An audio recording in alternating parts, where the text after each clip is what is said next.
Hello and welcome back to the Watford Way for your Luton Town versus Watford live match watch along. I'm James and today I'm going to be taking you through the whole game. I'm also going to be joined by Adam from Watford Opinions to join me throughout this watch along. I hope you guys are having a great day as well. And yeah, I'm really looking forward to this one. It's on the Hive Live today. It's not being broadcast on Sky Sports, so I am watching through Hive Live. And when the game does begin, I'll let you know like the minutes and seconds I'm on. So you can also sync up your stream as well, which is absolutely fantastic. I hope you're all having a great day. And yeah, let me know your thoughts on the game in the live chat as well. First of all, we're going to take a look at the Watford team. So I'm just going to bring the team up on the screen here so you guys can also see along with me. So, of course, in goal, it's Daniel Bachmann. No reason to change Bachmann at all, is there? So, of course, Daniel Bachmann starts in goal. Right back, Kiko Feminier. Centre-back partnership, Schuster Kong, Sirielta. And at left back, we have Adam Messina. Not surprised that back line. I know there's a little bit of doubt about Schuster Kong coming into the game, but it looks like he'll be okay to play today. The one change today actually comes in the midfield, and that is with Carlos Sanchez coming in for Nathaniel Chalobah. So Carlos Sanchez comes in for Nathaniel Chalobah, and he obviously partners Will Hughes and Philip Zinkernagel. And of course, the front three is Ismaila Sarr, João Pedro, and Ken Sema. So yeah, really looking forward to that. And yeah, it should be a good game. In terms of Watford and where we are in the Championship, I'm looking to bring up the Championship table here as well, just so we can kind of get an idea of where we're at the moment. So Watford are currently sitting on 82 points, and Swansea are below us. So Swansea have actually played the same amount of games as Watford, but Swansea are on 75 points. And Brentford are there on 73 points, but they do also have a game in hand. I want to bring Adam in now from Watford Opinions. He runs the Watford Opinions website and the Watford Opinions Instagram page, and he'll be joining me for this watch along today. Adam, how are you doing today, mate? I am as nervous as can be. How about you? Yeah, very nervous. It's very early out in America where Adam is at the moment. It must be about what 7:20 a.m. Adam at the moment. Exactly, yeah. Yeah, are you a little bit tired? A bit, but I was never going to sleep much before this anyway, so. I was just talking about the team there, Adam. I mean, not a lot of changes. Obviously, only one change to this Watford team today. Carlos Sanchez comes in for Nathaniel Chalobah. I know there's a bit of talk in the week about, Carlos Sanchez coming in for Chalobah because obviously Chalobah did pick up a knock in our previous game.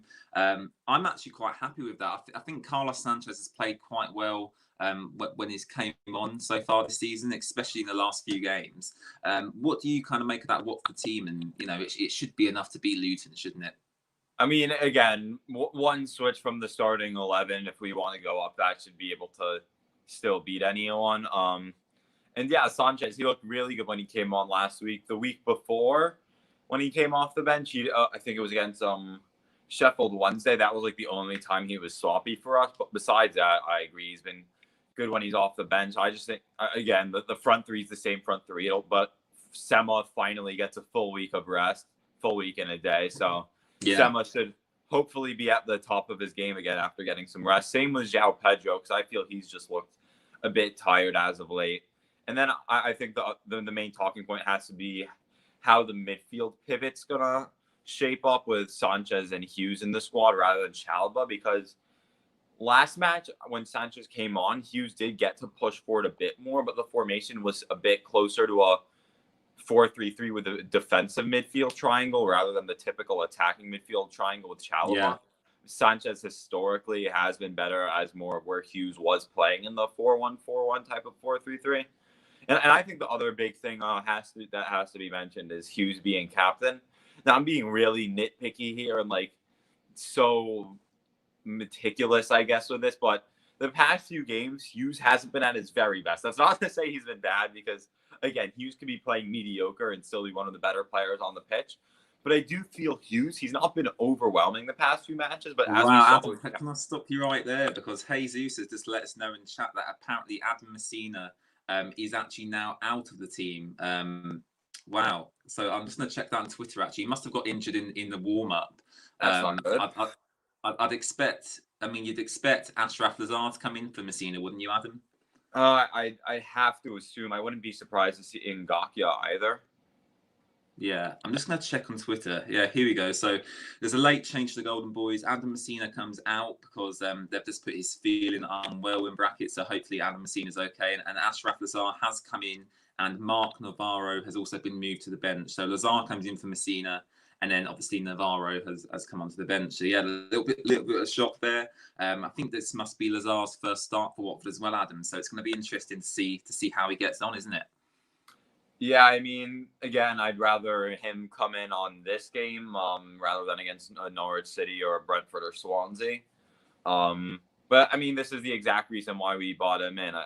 Messina they said he was feeling ill, as you said. I mean, hopefully it's not COVID. The players would have been tested. So if he's ill with COVID, knock on wood, but if he's feeling ill but was allowed to make the trip and was a late test, it means he's hopefully probably tested negative anyway already.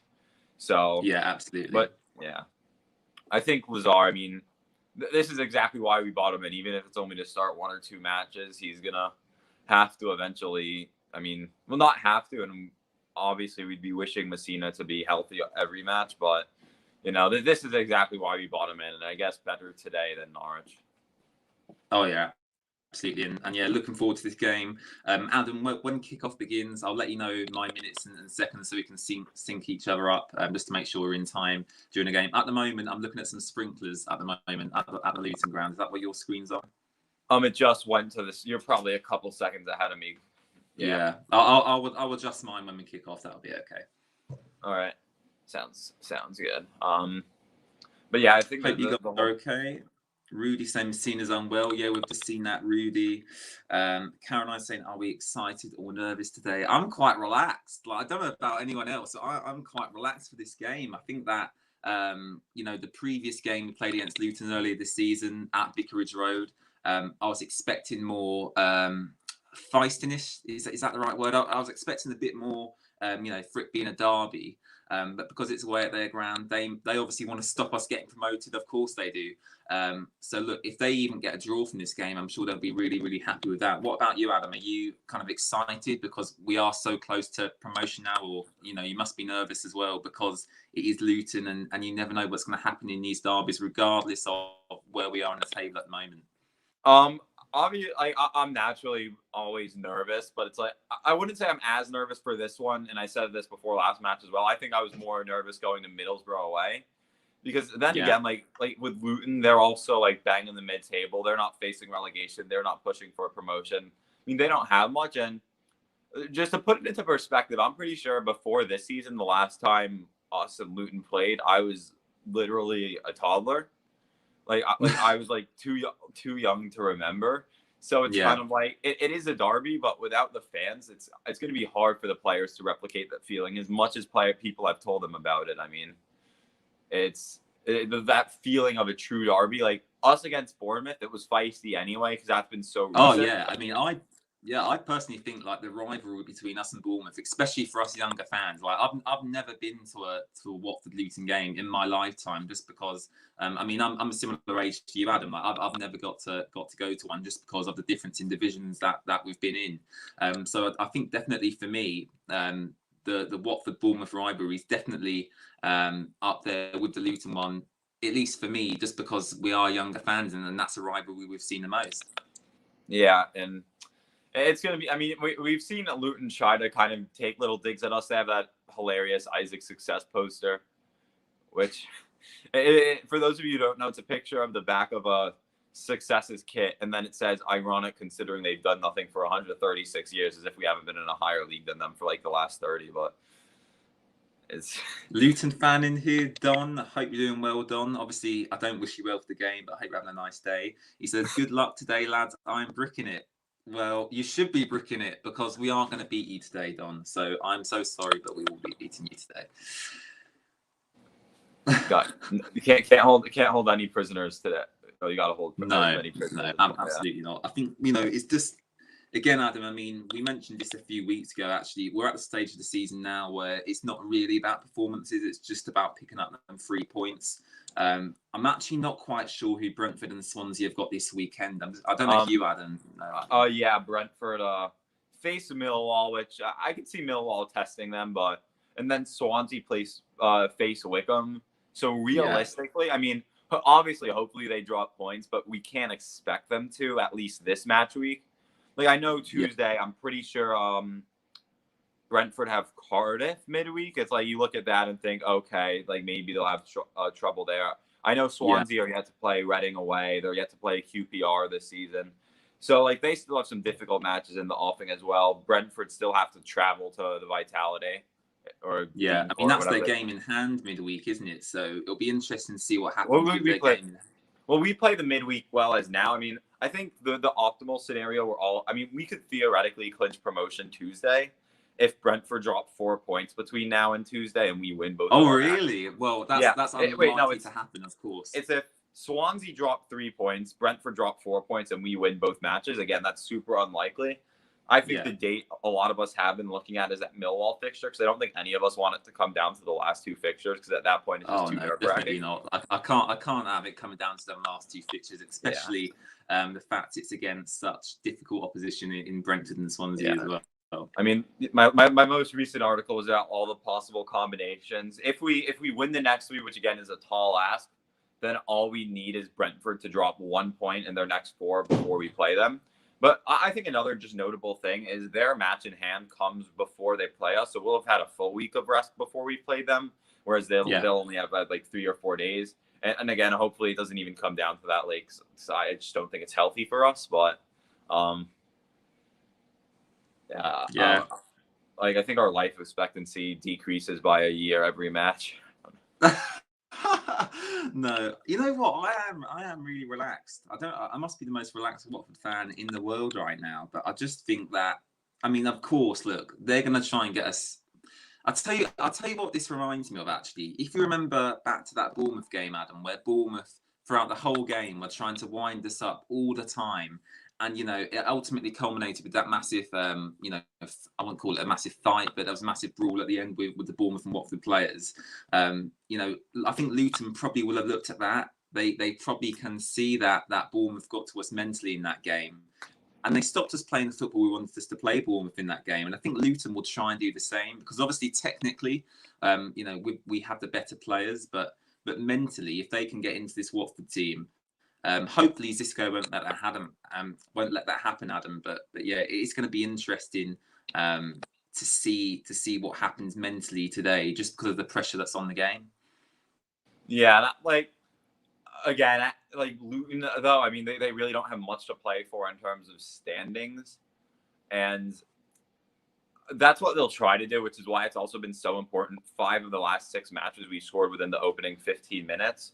Just to put the game to bed, because like you can't play a scrappy game and try to just hold on for 0-0 if your back's against the wall already, and you're obviously not going to really play for a 1-0. So it's all about the quick start for us, which we've been having a lot recently. It's also nicer just to take the early lead, but yeah, I mean, there's that stat about us having, I think it's we've scored the most goals in the first opening 15 minutes of a game, haven't we, throughout the season? I think it might be 15 or 16 goals or something like that.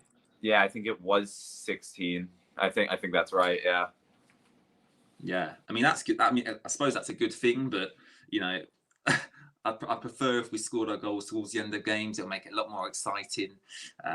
But yeah, at the moment the players are having obviously that minute silence for Prince Philip as it's his funeral today, and we're just about to kick off now. That minute silence has concluded, and yeah, looking good. We're actually a couple of minutes late. Actually, it's currently about 12:35 here in the UK, so we should have kicked off a couple of minutes ago. Actually, I'm a few minutes, not few minutes, a few seconds behind you.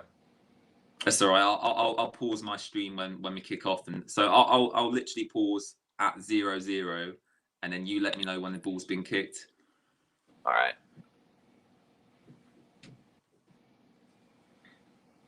Right now, the ball's been placed. Let me know your thoughts on Luton Stadium, guys, as well. Very interesting ground. No, it's all right. I'm not going to be too harsh towards Luton today. I'm not really that type of person, but obviously I do want to beat them. Looks like we've got a bit of smoke there today. I'm not sure what's going on there. Maybe it's just a bit of fog or haze. All right. So taking the knee at the moment, the players. Not yet for me. Yeah, so I'll just tell. Yeah, I'm like probably 5 or 6 seconds behind. And the ball's just been kicked, so I've just paused there, Adam. All right, they're still taking the knee. They've just stood up and kicked off. Kickoff, yeah. 3, 4, 5.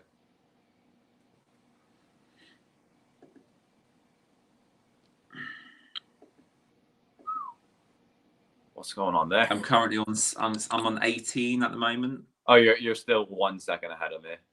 1 second. All right. Let's wait for this phase of play to end.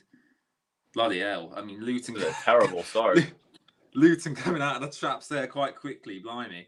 I mean, most of those were self-inflicted wounds, so hopefully. So what's your seconds, Adam? I'm on 37, 38, 39.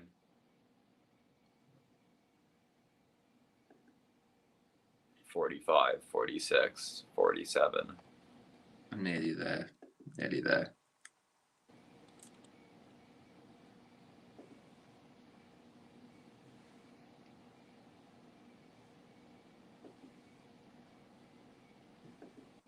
That'll have to do for now. That'll have to do for now. I think I'm only like 2 seconds ahead, but if we do score, I'll try and delay my reaction by. All right, all good. Yes, I hope everyone's doing well. Got a few Luton fans in chat as expected. Fireball saying the Luton Stadium's like a garden shed. No comment on that one. Any links to the game, says Tiny Thompson. It is on Hive Live only today. It's not on Sky Sports. So if you do want to watch the game, you will have to purchase a match pass through Hive Live. Yeah, Luton actually pressing us quite high here. I mean, I don't know if they can sustain this for the whole game, but Luton are definitely in this first couple of minutes the team on the front foot at the moment. Yeah, and I think something that's going to be in. I mean, obviously, we're expected to dominate the match, so they're going to target the set pieces. The sun is going to be really annoying for Bachman today. Yeah, so definitely. I mean, you often see. I mean, Luton with a corner here. Oh, bloody heck! What's going on? I mean, they've definitely started as the most threatening team, haven't they, Adam? Yeah, I mean, again, it's been like slips at the back, so maybe it's just getting used to the pitch or something. But right now, first 3 minutes have all been Luton's way. 30 people watching at the moment. Thank you very much for tuning in, guys. Please hit subscribe if you haven't already as well. We're trying to hit 370 subscribers today. So if you haven't already, please hit that subscribe button. That would be much appreciated. We are also simultaneously streaming on Facebook and Twitch at the moment as well. I see Sibahan's in here from Facebook. Hope you're doing well, Sibahan. And yeah, it's just such a huge game for Watford, this. I mean, lovely sunny day as well. Yeah. I just hope we can do it. I really just hope we can do this because, you know, we are at that stage now where we've got to play Luton and Millwall, and then we've got Swansea and Brentford, and that's really, really tough. So yeah. Really, really tough games coming up, and you know, regardless of where Luton or Millwall are on the table, it's always tough going to play them teams. So yeah, really difficult for us. Looks like there's been an off the ball incident here. Is that Phillips Inkenagel there on the ground? Yeah, it seems so. Yeah, I'm on 340, 341, 342. Yeah, I'm 2 seconds ahead. I mean, that's just about bearable, isn't it? 2 seconds. Because I keep pausing it, Adam, to sync up with you, but it keeps like jumping ahead. So that's the best I can do at the moment. All right. He looks like he'll be, so he's fine. I don't think the midweek matchup against Norwich should be written off as a result against us, though. I mean, they can. With a win today against Bournemouth, they clinch promotion. Oh yeah. Or if other results go our way as well, they clinch promotion. This is what I find interesting is: would you rather they have clinched promotion and then they could clinch the title against us, or they still have yet to clinch promotion, but when they play us? Luton have got them like paper fans in the crowd.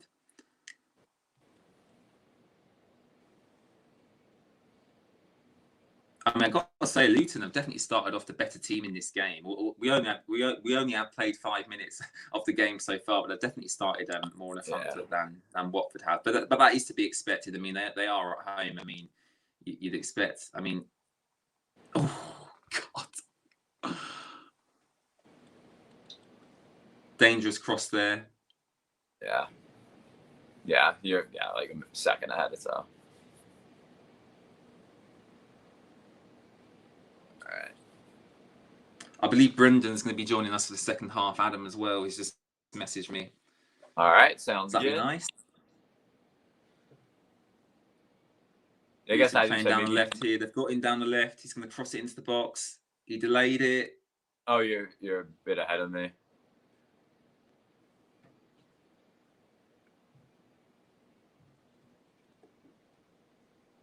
Yeah, you're like 3 or 4 seconds ahead of me, it seems. I'm now on 5:47, 5:48. Oh, no, now I'm a second ahead of you. You're a second ahead of me. I just hit 6 minutes. All right, I reckon I'm on now 6:4, 6:5, 6:6. Okay, 6. Perfect. Yeah. All right, I won't touch it anymore. I will not touch my stream anymore. All right. Yeah, Luton have another corner. They've been the stronger side to start. There's no denying that. Yeah, definitely.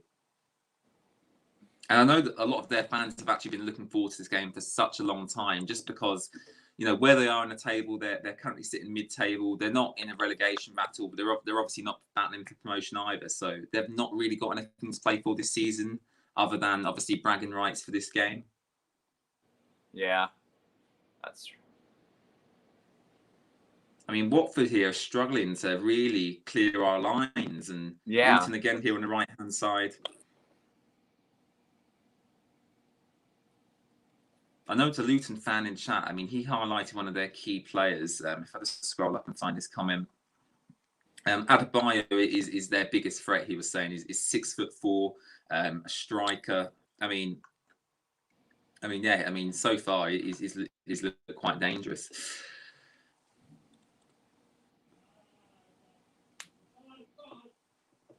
But yeah, you're right. I mean, we just haven't been able to clear our lines at all. And no. I mean, I think that late change for Lazar coming into Messina, I mean, that's obviously gonna mess your tactics up somewhat, because obviously if you've worked on, you know, set pieces in the week, or if Messina's been expecting to start through the whole week, then obviously Lazar, you know, 5 minutes before kickoff, suddenly being asked to play the full 90 minutes, you know, it's going to be quite a shock. So Luton out on the left here as well. Again, trying to get across in the box. Kiko Femenir nearly been turned inside out there. Yeah, but they've been. It's just right now we have nothing to go on. I mean, we shouldn't have to play counterattack against Luton, but in these, they're obviously going to have some spells where they're better. So just right now, it doesn't seem to be much of any counterattacking threat. So with a corner now for Luton. Not good. Not a good start, actually. Eight minutes in now. The referee's got problems with some shoving in the box by the looks of it. As you said, this is exactly what they'll want. Oh yeah, absolutely. I mean, you can see it bubbling up already, can't you? And that's out for a goal kick for Watford. You know, Luton having 2 corners already, a few decent crosses into the box. Watford just not being able to clear our lines at the moment.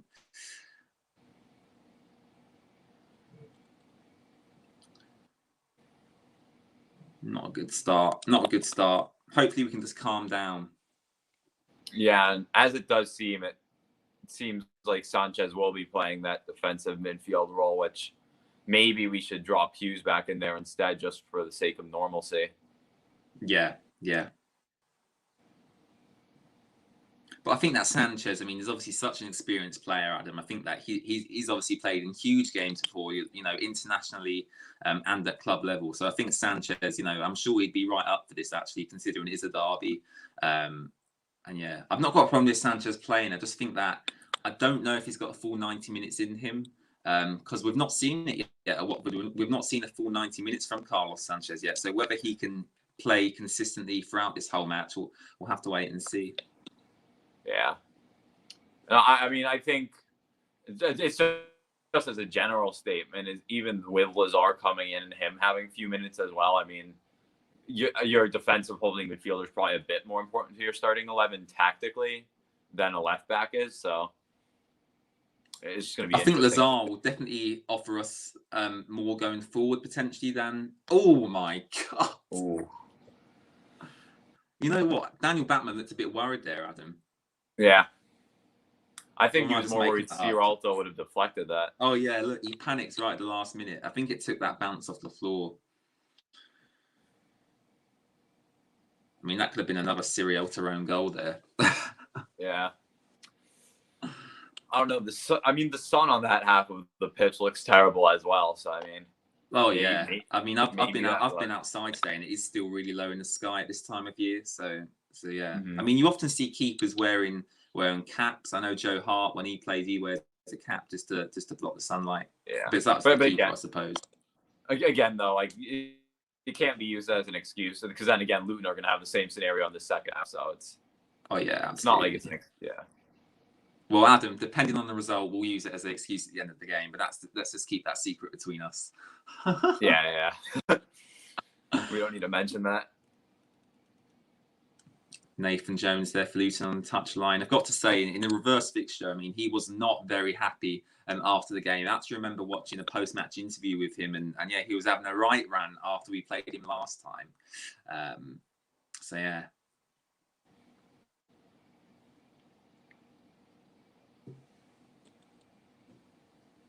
And hopefully things can settle down now, but after the first 12 minutes, it's been Luton's match. But I think João Pedro needs to get a goal soon, Adam, as well. I mean, I know we always talk about his hold-up play, his build-up play, but as a striker in a team fighting for promotion, you do have to offer more than hold-up play. And I think it's something like 4 goals in 22 games now, which is quite bad. He does need to work on that, but he's obviously only 19 years old, so you do have to cut him a little bit of slack. But, what are your thoughts on that? And would you be too concerned? Because, I personally wouldn't have minded seeing Andre Gray start today against his former club, against Luton. But I know a lot of people disagreed with me as well, and they wanted to see Pedro continue to play. I think it's one of the things, like, again, Pedro hasn't been in the best form.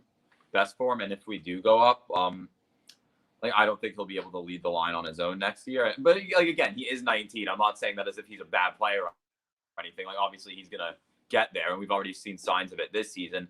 But it's just more you're right. He does offer a good amount off the ball. He helps bring the wingers into it. But at the end of the day, it's your goal to be a striker. And it's like, if we had signed Ivan Toney in the summer and we'd had a prolific striker, even if it brings the wingers into the match slightly less, it's going to get us more goals. I mean. Yeah. But again, considering who we have as our options, I mean, I understand it. And I think for Xisco's tactics, it's also our record the past 13, 14 matches has been immaculate. And it's been with Pedro up top for most of it, at least. As Hughes has a chance here from the edge of the box, doesn't fire the trigger. It's one of the things where the past few matches, though, it still works. So if it ain't broke, don't fix it. So. Sarr out on the right-hand side here. Kiko Feminier whips it in. Kiko headed away.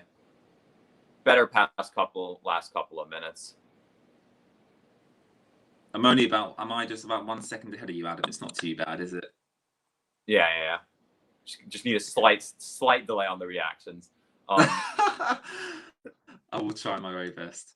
Yeah. All right, Sarr's pressing really well now. He's called for a foul there. Very, very strange start to this game today, I've got to say. I mean, both back lines look bamboozled today, honestly. It's clumsy.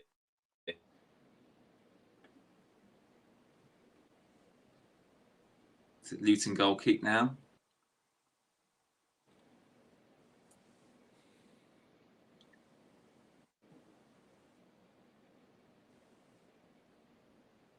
Come on, Watford. Not very. I mean, how many times this season have we said we've played poorly, but we got the result? I think today might be another instance of that. Yeah, And and I think Middlesbrough, Middlesbrough, we nearly nicked to 1-0, but it was obviously Yannick Bolasie got the header in it and it finished in the draw. But yeah, I mean, a lot of games this season we've only won by 1 goal, and played really poorly. but it's like, again, like we haven't been at our best the past few matches. Like against Reading was better, but like for example, the end of the first half of the Reading match, like we looked really poor. And you almost think like we've been getting results when not at our best. It's like we're gonna need to be at full gear against Norwich, but it's not like, again, you're right in the sense that like obviously I want to see us putting in our best performances possible, but it is the point of the season. Like if you had a really good 1-1 draw against Norwich at the start of the season and you were playing really well, then fine. Like you'd like to see that instead of like maybe scraping a 1-0, but like concerned that like you're just getting lucky. But at this point in the season, you're right. It's just got to be about the result. And again, right now it's only 16 minutes in. Obviously, us Watford fans are pretty reactionary, so we can't be jumping to any conclusions about this too soon. But yeah, it will need to improve if we're going to take something from this.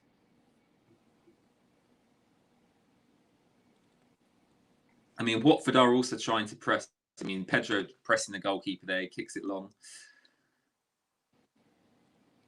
But we never can seem to maintain the press. Yeah. We can never maintain the press for the whole game, Adam. Like you see teams like Liverpool who are so good at pressing and they can maintain it for the whole 90 minutes. We seem to do it in little spits and spats, 5 minutes here, 10 minutes there. We never seem to maintain it for the whole game. And I think sometimes that does let the opposition get into games a bit more. Yeah. It's another shaky start from Hughes this match by his standards. Again, I'm not saying it as if Hughes is bad, but by his standards, he's not been up to. But as you said, I mean, would he suit this match better if he played slightly deeper? I honestly do think so, because even though that is where Sanchez is more natural, for the sake of normalcy, Hughes has been there more this season. So yeah. But as of now in the defensive setup, it does look a bit flat in the sense that it's not really. I guess when the play is stretched, Sanchez does drop deeper than the other two, but see there, it's just that's now Luton have the ball in a good position because Feminia's clearance was just kind of not really a clearance at all. I mean, I've got to say, if you're a Luton fan watching this watch along right now, you've started really well. I mean, a lot better than I expected, actually. I mean, they did win last time out against. They did win last time out against Wycombe, didn't they? 3-1. Yeah, it was a comeback victory. Wycombe were on 10. Then we give away a pointless foul there. I mean, if Watford started the way Luton did this match, I'd be happy with it. I would as well, yeah.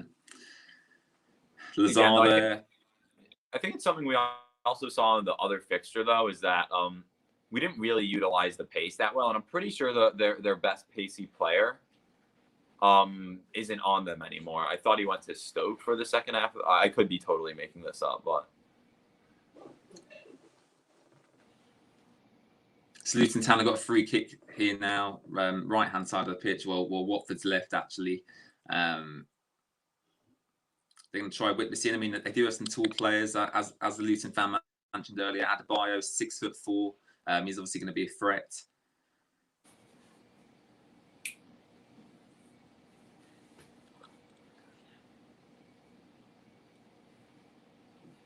Oh! Oh, wow. Luton have just that was close. That was close. We're going to see a replay of this chance now. Well, Backman wouldn't have got that, would he? No. But, I mean, that is one of, like, that was always going to happen, especially with the sun barrier. But, I mean, we have to utilize that when we have the chance, but it's been really poor. Luton fans saying it was Norrington Davis. Adam, he went to Stoke. All right, yeah. So I'm glad I'm not making that up. I mean, he's actually, if you remember the reverse fixture, I mean, that was who Deeney picked a fight with Norrington Davis. He chucked the ball at Jeremy Ngakia when he was taking a throw in, and yeah, Deeney gave him a bit of a shove. I do remember that. Yeah. I mean, what a game for Deeney to come back this would have been. I mean, it's a shame he's not back from injury, actually, even just to have him on the bench. I mean, I'm sure he's in a dressing room, of course. I'm sure he's probably travelled with the squad. But, you know, to bring Deeney on in a game like this, I think that would have been beneficial to us. But you know, we should be able to get the job done with the players we've got. And, you know, the bench was quite strong, actually. We haven't mentioned, actually, Tom Cleverley, Adam, returning to the bench. Obviously, he's been out injured for what? That must be a month now. He's been out injured. And yeah, he returns today. Probably unlikely we're going to see him. But yeah, good to see Tom Cleverley return back to the squad. Defensively, we just look all over the place right now. You know what? I'm going to blame the Adam Messina change. I mean, you might not agree with me, but I think that probably messed us up tactically. I mean, I don't know. I mean, because Lazar, I mean, he is a left back. Is he actually that good at defending? Probably not. I mean, all the highlights and compilations I've seen of Lazar is how good he is going forward and whipping crosses into the box, long range shots. You know, is he that good defensively? Probably not. So yeah, I mean, I blame that a little bit. I'd argue. I mean, I don't want to jinx anything, but most of their good spells going forward have been down the right, and I do wonder how much of it's due to Chalobah not being in there. I mean, for us, Chalobah, he was playing as the right central midfielder. I mean, also different captains and all that. So yeah, but right now, Hughes' first start as captain has not been a. It's not going to convince Visco to give him the armband back. Well, for Chalobah, it worked wonders. I mean, we gave Chalobah the armband, and he turned into a complete different player. So it does work well sometimes, but you know, sometimes Luton down on the attack here again, goes down to the ground. Oh, strike from outside the box, just wide. Oh, they've been getting as close as can be. Yeah, I mean, they're unlucky not to score, actually, here. Probably should have done better with the strike on the edge of the box. You know, again, Watford not clearing our lines. Just look at the defensive shape. There's all over the place, and the players are walking. I mean, truth to come, lunging in for challenges. Yeah, I also don't think your Carlos Sanchez has had a very good performance so far either. I don't know if that's fair. I think that the whole team's not played very well. I can't blame it just on him. I mean, from what we've seen of Carlos Sanchez so far, I mean, he's been fantastic coming off the bench. But is he just that? Is he a bench impact player, or can he play, you know, full 90-minute games for Watford? I mean, today's going to prove that, isn't it? Yeah. There's a quick question here, Adam. I'm sure we'll probably address this more at half-time, but it's obviously about the rumour of Ashley Young potentially coming back to Watford if we go up. It was reported by Sammy Mockbell from the Daily Mail yesterday. Watford set to offer Ashley Young a 12-month deal if we do get promoted back to the Premier League. You know, is that something you'd look to do, Adam? Because for me personally, I would not look to do that. I know that Ashley Young, you know, probably can still play at Premier League level. He's been playing at Inter Milan for the last few years. But I just think that for Watford to move forward as a club, I just think we need to invest more in our younger players. And we do have a core of older players anyway at the club. Troy Deeney, Tom Cleverley, Dan Gosling, Ben Foster. We do have that core there. Do we need to add another Asian player in, Adam, or would you bring him in for that first year just because of the experience he's got, especially if his wages will be relatively low as well? Yeah, I think it all depends on going on the wages and his demands. Like he's a versatile player. He has good set pieces. And again, like obviously I'd rather younger players, but there's also an extent you don't want to just go only young players, because then you have a Norwich situation where you're filled with young players and you make some profit off it, but you're just going to keep yo-yoing up and down. So I think there has to be a balance. Like, I wouldn't want to bring Ashley Young to be a consistent starter per se, more as a utility man. But I don't necessarily think bringing in one or two players like him would be the worst idea. But like as a starter, like getting big wages, I wouldn't do anything like that. Like, obviously we'd be able to get him for free, and he'll hopefully make his wage demands not so extreme. But if like it were to demand a transfer fee, or he were demanding a lot of money, then I wouldn't want it. As Hughes can attack here. Hughes with a strike from the edge of the box goes over. Not the right choice there.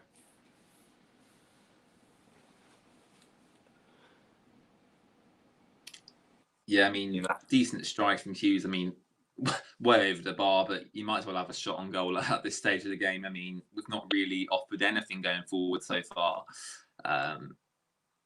Yeah, I mean, that kind of epitomises Hughes' performance so far, doesn't it?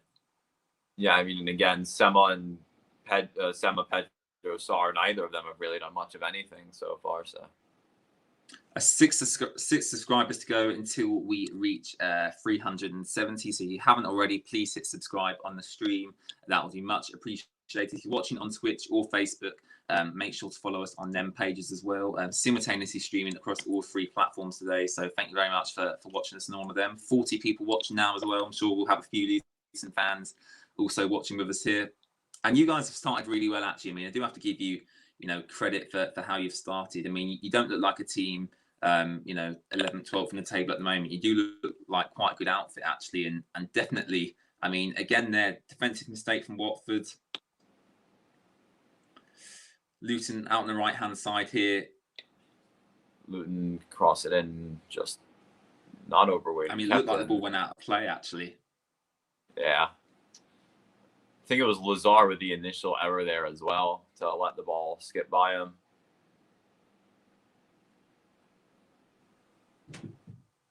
It's to be expected, though, isn't it? Because my one criticism of Xisco is his lack of rotation. If Lazar's not played a lot of football this season, it's not down to Lazar necessarily. It's down to Xisco playing the same players week in, week out.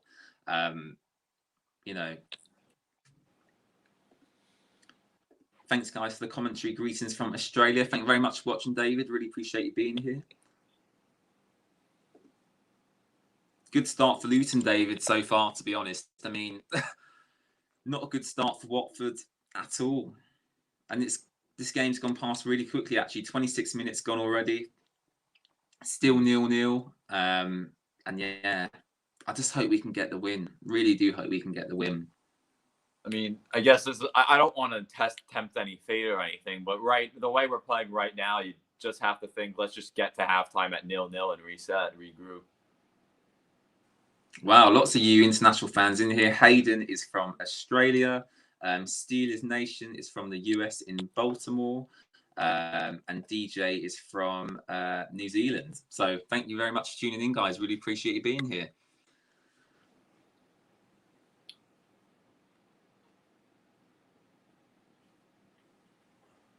I mean, Sarr, surely he was fouled then.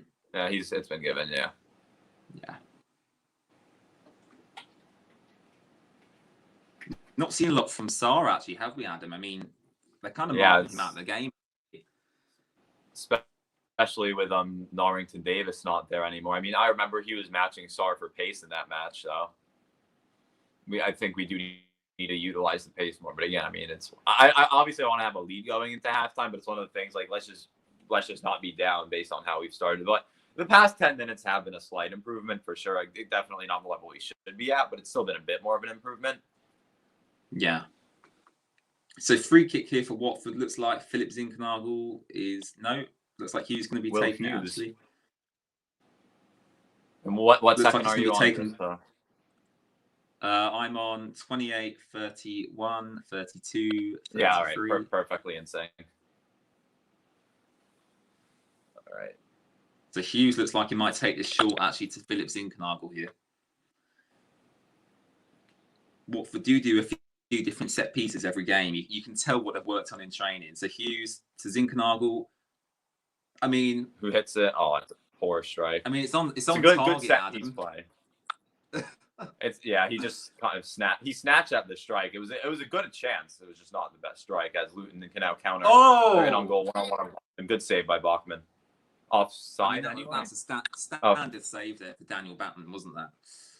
Outstanding save, but it seemed like it hit his arm on the way down. It's been the chance was chalked off. It would have been chalked off anyway. It seems like they're saying, yeah, it hit his hand. Yeah. Explains why his first touch was so good there. Yeah, but the set piece was creative. Like, no one was on. Yeah. I mean, shot on target, I'll take that. He was probably trying one of those, chip shots to the far top corner. I mean, the technique on that is so hard to master. So. Yeah. Yeah, I mean, I don't I mind that. can't It's believe, just an Adam. I underwhelming. mean, I was looking at Watford published a assists list a couple of days ago, and Philip Zinkernagel already is top of the assist chart this season, even though he's only been here for half a season. I mean, I don't know if you saw that list that Watford published, but I was quite surprised to see he already had 5 assists this season. Yeah, and I mean, he should. There's that one against Rotherham as well, where since it hit the post, it didn't even count. So it's like he has 6, and that's not. He has 5 assists, and that's not even to say he's assisted even more. So Yeah, but again, yeah, I think definitely. the other interesting trade off is he's been really good at providing, but we've also conceded on average more goals per match when he's come in for Cleverley, which again, I mean, it makes sense. You're getting Luton have just spanked the shot near Bachman. I don't know how close that one, but yeah, it's one of the things. I mean, if Since that was on Cleverley's target, gone out, that was gonna rocket into the net there, but he shoots way over there. I wonder Looks like how that's I wonder how close again. he was. Could have been pretty close based on that angle. Yeah, no, but I mean, with Zinkernagel, we get more attacking chances with him on the pitch, but defensively we're going to be a bit more frail. But that's just inevitable when you have a winger as your attacking midfielder. Yeah.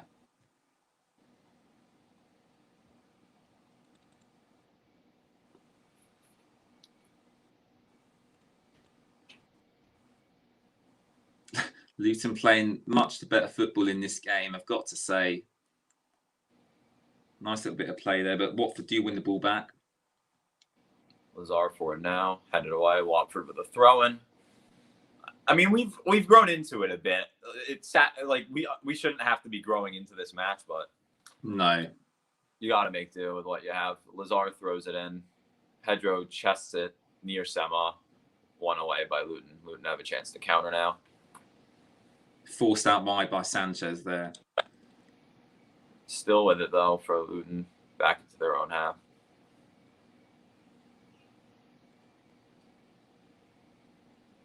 It's just like yes, Brendan, I've seen your message. Yeah, please come in for the second half if you can, mate.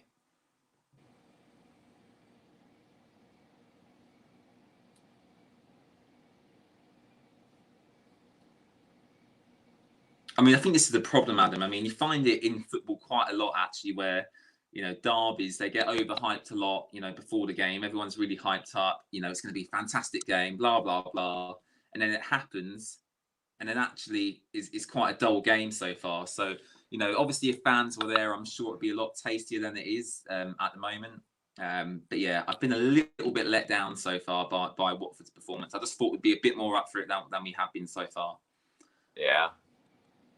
I mean, it's been a week first 30 minutes, and as I do think on a couple set pieces you could see Luton were trying to get us a bit winded up, so it's good we're not responding to that. Because I mean, then again, over the course of 90 minutes, even the way we are playing, hopefully our performance improves, but we'll get chances as well over the course of 90 minutes. So we still haven't bit at the bait. I mean, I wrote about after the Bournemouth game. It's like they're going to try to give you some bait. We just can't afford to buy it, which right now we've been playing really poor. It's another pointless ball forward, but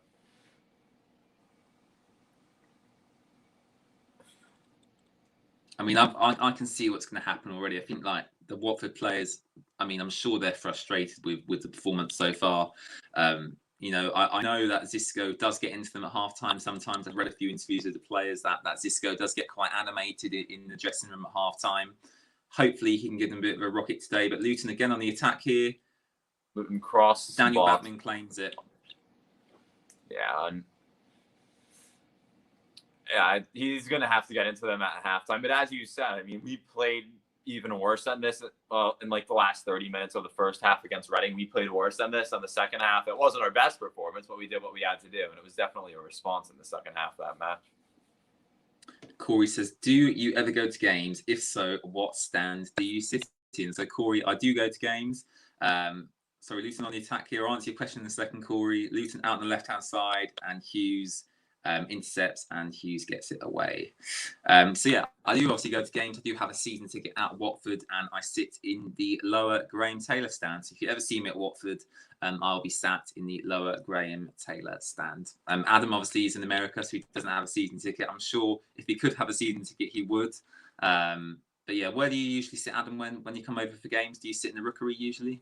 Oh yeah, I'm usually there when I go, which is not too for considering I live here. I go to a decent amount of games, but yeah, I'd say so. I mean, obviously not in the pandemic you're not been able to, but what would you say you go to 2-3 games a season?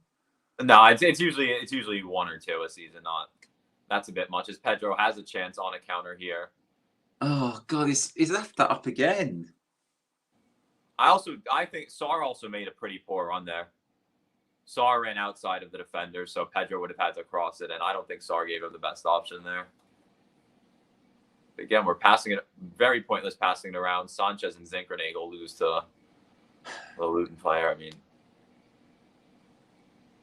we just don't have any inspiration going. It seems desperate going for it. I mean, oh God, oh jeez, oh my God, oh that's God, like that's the third so close. That Luton can't have come closer as they have. I'm sorry, like they actually should have scored. I mean, that's the exact strike Zinkernagel was trying for on the set play on the other side, and I mean that's a good like. I don't know if that's a cross or a shot really. I mean, obviously it looks more like a shot, but I mean, I've got to say, I mean, very very poor from Watford so far. I mean, I'm not very happy with what I've seen, but it is what it is. And yeah, it's just been not. Under 10 minutes left to go, Adam, of this first half. I'd probably look to get to half time at 0-0 now and regroup, to be honest with you. Yeah, I mean, it's just again in the attack. I mean, Sema's not gotten on the ball at all. I mean, Pedro's been not good as he has the past few matches. I mean, going forward, Zinkernagel and Sarr are our biggest threats right now as Femenia crosses it in, cleared away. It's like, obviously Sarr should be our biggest threat, but like, our attacking midfielder shouldn't be our second biggest threat going forward. Yeah. Well, I think given how Sema and Pedro have performed the last 13, 14 matches, I think we've been not lucky. Obviously, we've deserved the run, but it's like the stuff that does fall your way isn't always going to fall your way. So, I mean, they're gonna have to get something more. But again, I think it might be more for a lack of being on the ball rather than a lack of performing well. Because even I was being critical of Sema, but even then I don't remember him doing much wrong. But I don't remember him doing much at all. I mean, Sema lays it off well to Hughes there. Well, actually, I think in the past few games, Sema's not really contributed how maybe a lot of us fans would want him to. It's actually ever since that rumor come out about him signing a new contract, which he obviously confirmed in the media, he's kind of come off the ball a little bit actually since then. I'd agree. I mean, I wonder if there's a reason they haven't announced it yet. I mean, maybe that. They've not announced any new contracts, have they? I mean, I don't know whether they're waiting for promotions. Obviously, we might get promoted, and then suddenly they hit us with 5 new contracts that we can all talk about. I don't know whether that's part of the media plan, maybe that Watford have got. But if a player's signed a new contract, I kind of want to know straight away. I don't really want to be waiting a couple of months to know. I mean, maybe it's all but finalized, but it's one of the things psychologically as a player. It's like if you're about to get a new contract, but it hasn't been made official yet, that's gonna play in your mind. I'm gonna get a nice raise here. I'm gonna extend for a few years. I mean, but I'm not 100%. I'm not 100% sure yet. That could play into a player. It's interesting to see where you guys are sitting as well. So Corey's saying he sits in the View, which is a hospitality suite at Watford on special occasions, but he normally sits in the family stand. Fireball saying he sits in the family stand or upper Graham Taylor. Caroline saying she sits in the upper Graham Taylor. A lot of you guys in the Graham Taylor stand actually. So if you do see me in there, make sure to say hello. Hopefully you can get back in there soon as well. And yeah, very, very interesting to see where you guys sit in the ground. Pedro wins it back here. Oh no, sorry, Sarr wins that back with it to Hughes. Hughes has a shot deflected. Sanchez, I mean, given it more time, Sanchez still not been, and he seems the most I don't know. I think you're being a bit too harsh on Sanchez, Adam. No, it's just before though as well. He seems like the one that's gonna bite though when someone tries to wind him up, because before, like, he was getting into it. Oh yeah, I mean, I do agree with that. I mean, yeah, definitely. But you know, in the last Luton game, didn't Pedro get wound up a bit as well? I know Pedro. You know, Pedro can get quite wound up. I mean, against Bournemouth, Pedro got sent off, didn't he? I mean, that's a prime example right there of a player getting wound up and him being sent off for it. So, I mean, the difference is, though, we could afford it then because we'd had a lead by now. And it's like, if we take the lead, I want Sanchez getting as into it as possible, especially considering right now a goal would be a surprise. So it's like, if we get the lead, then yes, I wouldn't mind him doing that. But play through. I mean, there's options on the bench, Adam. I mean, if you were Zisco and, you know, you're obviously on the opinion that Sanchez hasn't had a good game so far. You've got Cleverley and Goslin who you could bring on. Would you look to make a change for that second half if you were Zisco? I'd still give Sanchez a bit more time at least, especially considering I don't know how up to match fitness Cleverley is. But I think more the main thing is, I mean, Hughes, he did not look terrible when going forward, but it's just, I still think Hughes would be right now better utilized in that defensive position considering how much defending so we're doing. Kiko out to Sarr on his right-hand side, and Sarr loses the ball there. Not seen enough from Sarr either for me, but his service hasn't been there as well. So, you know, he's not to been blame. That much link-up play. Yeah. But again, like, it's one of, like, I wouldn't mind seeing a Success or a Gray coming on. Oh no, like, neither would I. I mean, I'd much prefer Andre Gray. I'm not really a fan of Success anymore. I think he's been given enough opportunities. I mean, you could say the same with Gray actually, but I just think that Gray, he has actually scored a few goals this season now, and I think he offers, you know, it's against his former club as well. You've got to remember that, like, mentally, when a player goes back to their former club, they do want to prove a point. So I think, you know, I'd give Gray at least half an hour in this game today. At least half an hour. I mean, and it's not, especially considering how we've been playing so far, and Pedro's not done much of anything, it wouldn't detract from our match as Luton get another corner. I mean, I know we don't often change the formation since we've been playing this 4-3-3, but would you potentially try a two-striker formation, a 4-4-2 potentially? Maybe bring a Success on and keep a Pedro on, so you got that hold-up play from Success, but also Pedro running in behind, perhaps?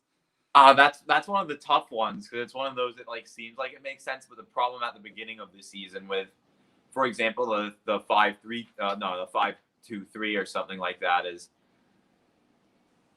as now Pedro is getting into it. Pedro, Lazar, they seem to be the main culprits here. I mean, if you go to a 4-4-2, though, right now, considering Luton are running us over a bit, if we only go to two midfielders, like, again, considering how Sanchez hasn't been at his best, I mean, again, it might be a bit harsh, but maybe that wouldn't be the worst in this match. Like, it's not like we have much midfield control anyway, but keeping midfield control is something. The referee is having a word with Lazar here, getting into a bit of a tiff with Adebayo for Luton. Keep an eye on that. That might spill out in something a bit more major. We'll have to wait and see. Yeah. Lazar's not done himself any favours so far, has he? No, not at all. Is Ngakia on the bench? I believe so. Yeah. All right, and the fact we have Lazar marking Adebayo is a recipe for disaster. So Luton just taking a corner. Short one. Luton player goes down. They appeal for a penalty. Referee does not give it, and Hughes breaks here for Watford. Out wide. Zinkernagel now. Poor pass. Really poor pass there from Zinkernagel. Pedro also not. I mean, it just looks disjointed. I mean, the pass was poor from Zinkernagel. I mean, it's also not the one you're expecting from your striker, because if Pedro goes there, there's no one in the box, and maybe that's why Zinkernagel was expecting it sent. I don't know. Yeah. This seemed like a half-hearted penalty appeal. I mean, yeah.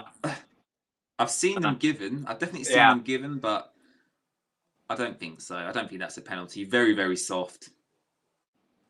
Yeah, it's one of those, if it's given, you wouldn't say it's the craziest thing, but I mean, we've seen ridiculous decisions this season. I think was it the Rotherham game? Yeah. I mean, that was the most ridiculous decision I've ever seen in my life.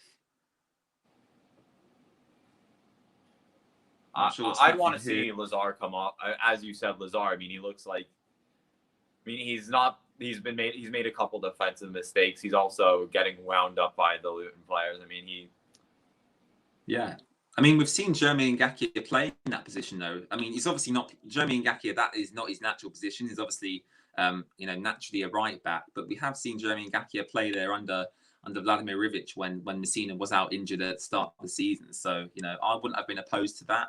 But he did choose to go with Lazar. He is left-footed, but you can be as left-footed as you want. You're not a good football player, then it doesn't really matter.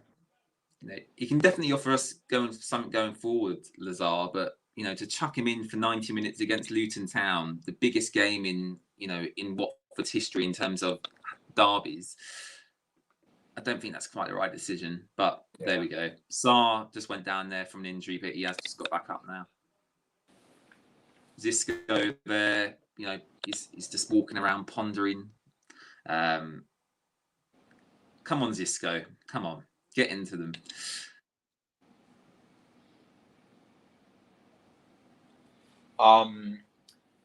Should I give an around the grounds update, or should we not tempt fate? I mean, I have it up with me. At half time, yeah. All right. I mean, I know someone said in the Premier League, I think West Ham are losing at the moment. They got a red card as well, so that's interesting. That's very interesting. Obviously, all the 3 p.m. games got moved to 12:30 today due to Prince Philip's funeral, because that's taking place at 3 p.m. in the UK. So that's why Watford are actually playing at 12:30 today rather than 3 p.m. But yeah, I mean, so far, I wish we didn't play today at all, because it's not been a good performance at all. Really poor. I mean, I don't actually know how long was added on, because I obviously can't hear the commentary at the moment. So it must only be 2 or 3 minutes, if that.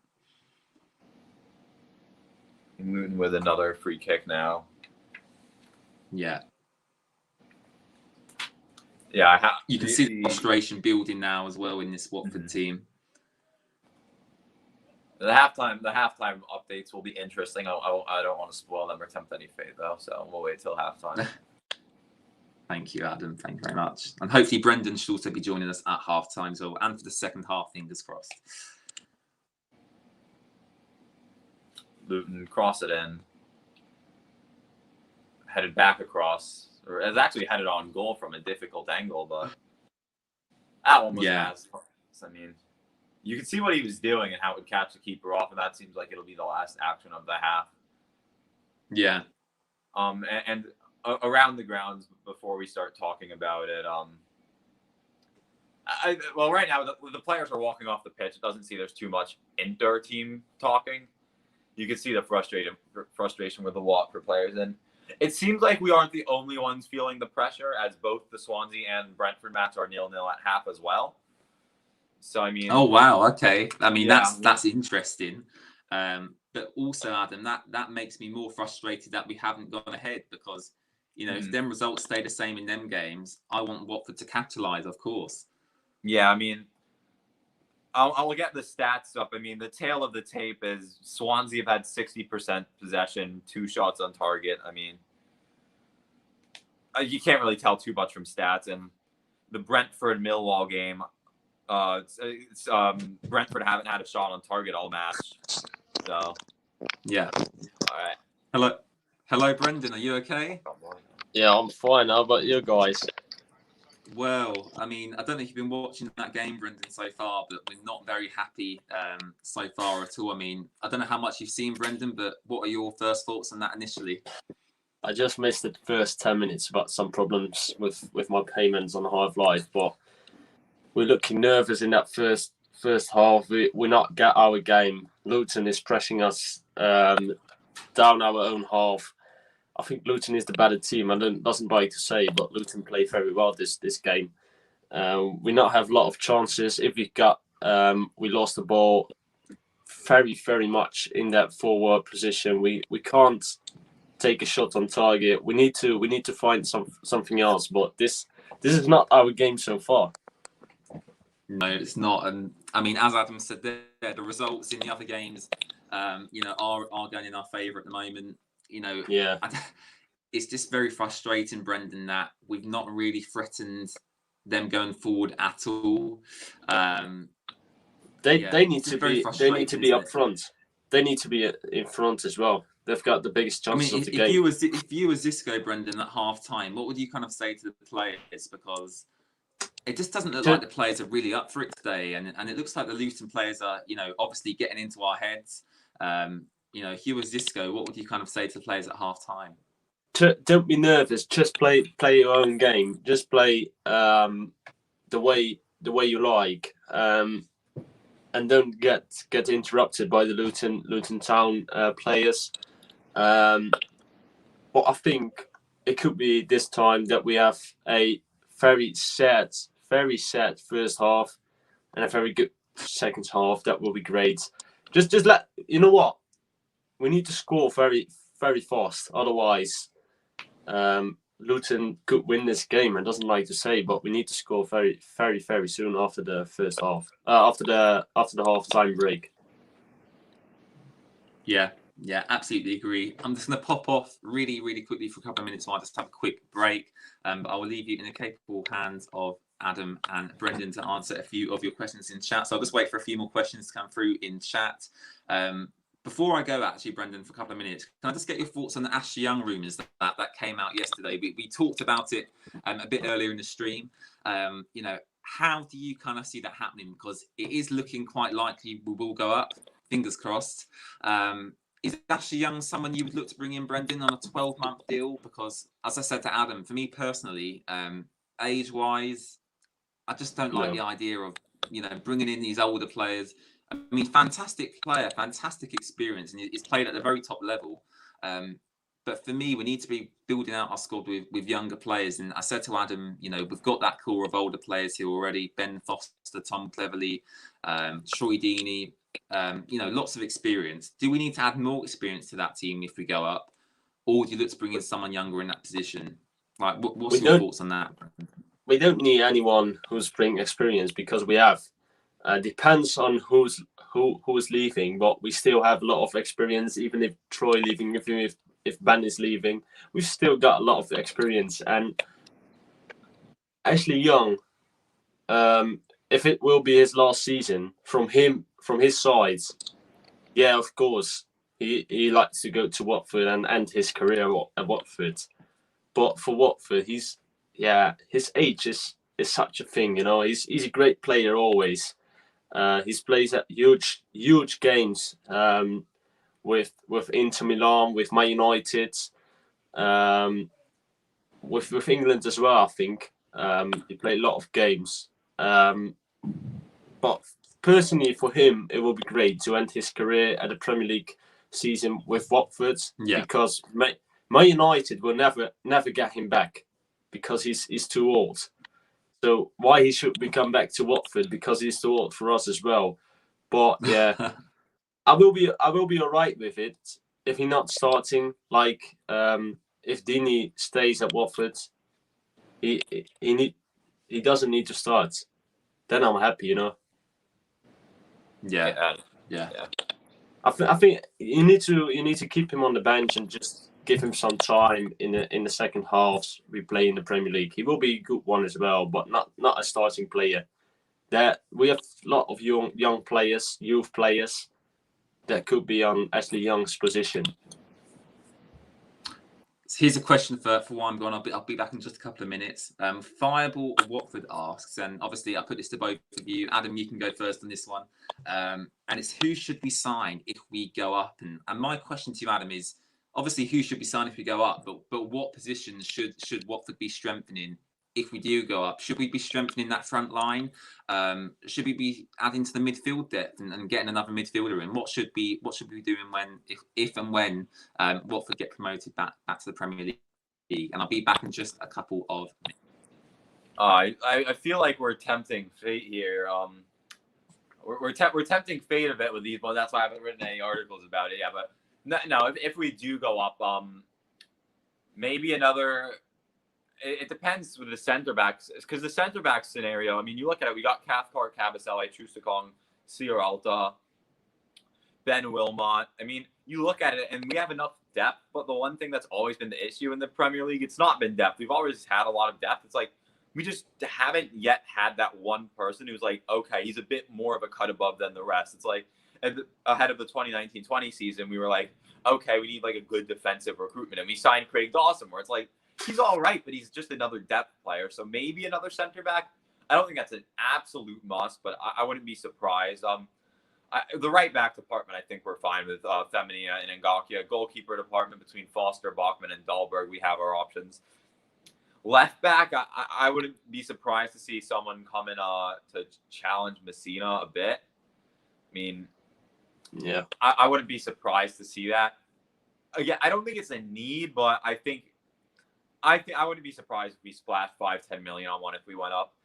And in the midfield, our starting midfield three is it's good. It's like very good right now with Hughes, Chalaba, and then you have Cleverly and Zinkernagel as options. But you look at it, as soon as they start going, it's not like Sanchez is terrible or anything, but he's not who you want in the Prem anymore. So I wouldn't be surprised to see a big sign. I'd sign a decent fee, £10 million midfielder there. Again, in the attack, so much of it goes down to Ismail Assar. But I mean, Ken Sema, especially considering how he's been playing recently, he's going to need some backup. And one of our biggest issues in the Premier League, for example, last year when, Sar, Deulofeu, and Dini were all healthy, it was like 5 wins, 3 draws, and 2 losses, which is a phenomenal record, of course. But as soon as one got injured, as soon as Deulofeu got injured, and even before that, when either Dini or Sar were injured, we just couldn't get the job done. And it was a false sense of security in our depth. So, I mean, Zinkernagel, again, it has to be remembered, he's a natural right winger. That's where he'll be best, especially in the Premier League. So if it's like between him and Sar for the right wing spot, obviously Sar will be mainly playing there, but Zinkernagel can play on the left or centrally, as we've learned, if needs be. That's still a thing, but I think we definitely need to sign another winger, for sure. Maybe if it's not even a starter. I mean, that's a guess where an Ashley Young type player, it wouldn't be the worst of ideas. We've also been linked with Alberth Ellis, difficult name to say, from Liga NOS. I reported on that earlier today.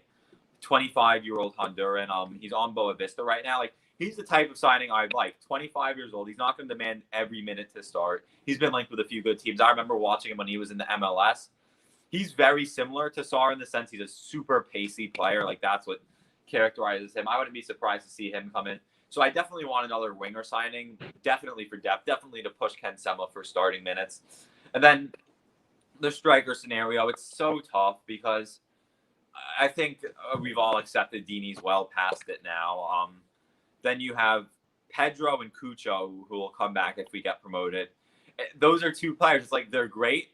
They'll be very good in the future, but in the first season up, it's like, to what extent can we really be gambling and giving them minutes, or to what extent do we just need the proven goal scorer now, which is the one thing that you kind of to combat what James said. Not that I disagree at all. It's on one hand, you do want to develop the youth, but on the other hand, there's an extent and there's a balance that has to be met, because if you only develop the youth, then you're going to go right back down. And like last year, Norwich did it, and they've been totally fine with it. They were able to keep most of their players, and they've gone back up, and it's worked for them. But I don't think it's what the Poachers are going to want. So it's a balancing act that's needed. So I definitely do think we need to bring in a striker. And it would be tough for Pedro and Hernandez. I mean, then maybe next year, it depends who the manager is. If we have a 2-striker formation, that would maybe be a bit more suitable. It depends what the tactics are. And like if we bring in a manager or Zisco stays and we're really never going to do 2 strikers, then maybe I wouldn't be surprised to see Cucho loaned out yet again. It's just, I think we would need to sign an actual proven goal scorer, because we can't, I don't think there's any point taking the risk if we have the funds of that. Pedro Hernandez, they will be the guys. They will be big players in the future. It just depends how much of a risk you're willing to take next season. And I'd be a lot more comfortable just knowing we're bringing in a 10, 15 goal a year striker. So we need depth in our squad. That's a bit conclusion of your opinion, Adam, isn't it? Yeah, it's definitely the depth. And I mean, again, you look at the lineup that was relegated from the Premier League, and you're like, realistically, there's not a crazy amount of improving in terms of the starting lineup. But again, it's just a bit of inconsistency. It's like Samuel will be good for 15, 20 matches, but if he's playing week in, week out, Yeah, like someone just said Harvey Elliott on loan. That's something I've been wondering about. There's something else I've been thinking about. I think it's a bit too far-fetched. Tammy Abraham on loan, considering Tuchel. Oh, you know what? I would love that. I would love that. I do actually rate Tammy Abraham, actually. Yeah, and I just saw in the comments, slightly unrelated, people were saying Luton have been running all. I can't deny that Luton have been the better team so far. But yeah, back to what we were talking. Again, I don't want to tempt fate by talking about it, which I haven't written about it yet. But if it's not written down, it doesn't mean I've finalized. But it's one of the things that when we go up, or if we go up, well, I just said I was tempting fate, and then I said that if we go up, it's going to have to be a balancing act between gambling on the youth and letting it. I also think we have to remember we are getting Domingos Quina back, and he's been shining. Yeah, absolutely. Still don't know why we loaned him out. Like in a match like this, it's like we haven't needed him for the most part, but in a match like this, it's like he'd be really useful. He'd be doing basically what Zinkernagel has, and then if someone needed a rest, you'd have Zinkernagel out wide. It's like that's just one thing I'm still not sure about. We did a lot of, considering the financial situation we were in and the deals that fell through. Our January transfer window wasn't the worst, but yeah, as Max said there, I mean, we are tempting fate a bit. So, but then again, I do think just to balance it out, if we don't go up, I do think if we don't go up, we still, I think, need some depth if we're going to want to compete. We're going to lose a lot of our midfield for sure. I mean, Hughes and Channel will probably want to go. Sarr will definitely be gone. Pedro, I think he'll stay one more year, but it's the same. It's the same thing, even if we don't go up. But just reverse. It's the same positions that are going to need focusing, just like in reverse in a way. Yeah. Yeah, it's very, very interesting, that discussion, actually. And, you know, you mentioned Hernandez there. I mean, I don't know about you, but I don't think he's had a very good season, has he? I think he's only scored, 4 or 5 goals so far this season. I know he's been injured for a little bit of it. But I don't know your thoughts on that, Adam. I mean, I'm not going to claim that I watch him every week, because I don't. But just looking at what he's done so far this season, he's actually dropped off from his previous seasons in terms of goal scoring and assists. Would you kind of agree with that, or I don't know if you watch a bit more of him than I do? I mean, I've watched a bit, and it's the whole balancing act of youngsters. And if you look at like different trends, it's like Luis Suarez. He's been similar to Hernandez. Obviously, Suarez isn't our player anymore. Like Suarez is on 5 goals this season, which for him, like considering he bagged like 20 in the second tier last year, it's like it's all right. But it's like, and the thing with Hernandez is it's kind of like Pedro, where you're saying, well, he offers a lot off the ball, which he does. Getafe have inquired about taking him out on loan next season, from what I know.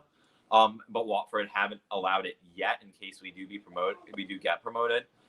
It's just one of the things where it's like he's not a bad player, and his goals will come, but it's like players can offer so much when not scoring on the goal sheet. But if you only have players that are offering stuff besides contributing on the goal sheet, it's like, who's going to score the goals? It's like, I'm a good striker who's offering a lot and bringing other people into the play. I'm a good striker who's bringing other people into the play, but goals have to come from somewhere. You can't just be doing off the ball stuff. And I know it's a bit, the game's obviously changed. There's tactics involved, but at the end of the day, you do need your striker to score goals, even if they're bringing other people into play. Like, I guess when Liverpool fans were raving about Roberto Firmino, he still was scoring goals as well. Success is warming up, as Finn said. Sarr might come off. Yeah, a couple of people are saying Sarr's actually coming off. I mean, I don't know if they've mentioned that on commentary or not, but that would be interesting if that happens. You know, a big blow for Watford, actually, if Sarr's coming off at half-time. I mean, are they keeping him back for that Norwich game? I don't know. That might be some of their thinking. But, you know, when a player comes up at half-time, it's never really a good sign. So fingers crossed that's not the case. James, I've interrupted you, sorry, but it's a goal at the Swansea City game, and it's a goal to just who scored? What do you think? Is it Swansea or? Based on your reaction. Yeah, it's 1 minute after half time there, and how you pronounce it, James? Is it Akinfenwa? Wickham. Wickham just scored. I does not see the goal scorer yet, but no, that's unbelievable. I mean, it's Musfaki. I don't know how to pronounce, but he just scored. It's 1-0 to Wickham at Swansea City. Sarr is on the touchline and he is drinking, so maybe it's not it's Sarr. Success on for Philip Zinkernagel. Is it? That's Wow. what Fireball is saying. Max is saying that as well. Finn's saying that. Yeah. Wow. You know, you might be right about the 4-4-2. That's the only thing I can say. Or well, we have what can I say, Adam? I'm obviously so tactically astute at football. I should be the Watford manager. We could also be doing what we saw against Nottingham Forest, where Pedro dropped into the attacking midfield. But I do, where if you think if our whole thing's been Pedro's been offering stuff when not on the goal sheet, having Pedro as an attacking midfielder is exactly where you want him. But yeah. this is I like that from Xisco. I mean, wasn't Zinkernagel's best day. It's not been anyone's best day, but you're throwing them a different look. It's probably not what they were expecting at halftime. And from the early, it's too early to tell what exactly the formation, but this is what you want to see. This is what you want to see. Brendan, can you let us know what minutes and seconds you're on, just so me and Adam can kind of get an idea of how far ahead or behind you are? 45, 22, 23, 24, 25. All right. Oh wow, you're quite far behind me actually. Is it? Yeah. I will reload this minute. Refresh. Chusakong clears forward. I mean, it's still too early to tell, but it does seem like Pedro will be dropping back into the attacking midfield, which he did really well against Nottingham Forest. And because, I mean, his whole thing's bringing others into play, and it's obviously a lot better to utilize that as a midfielder than an attacker. So, around 46, 10, 11, 12, 30, 40, 50. That's what you're on? Yeah. no. Okay, yeah, I'm about in sync with you, Brendan. What about you, Adam? I'm at 11, 12. So where do I have to pause to? So I'm on 46, 25, 26, 27. 26, 25. Yeah. I'm going to have to reload then because you're ahead of me. Yeah. I'm 2 seconds ahead of you, James. So You're 2 seconds ahead of me, and I'm in the UK.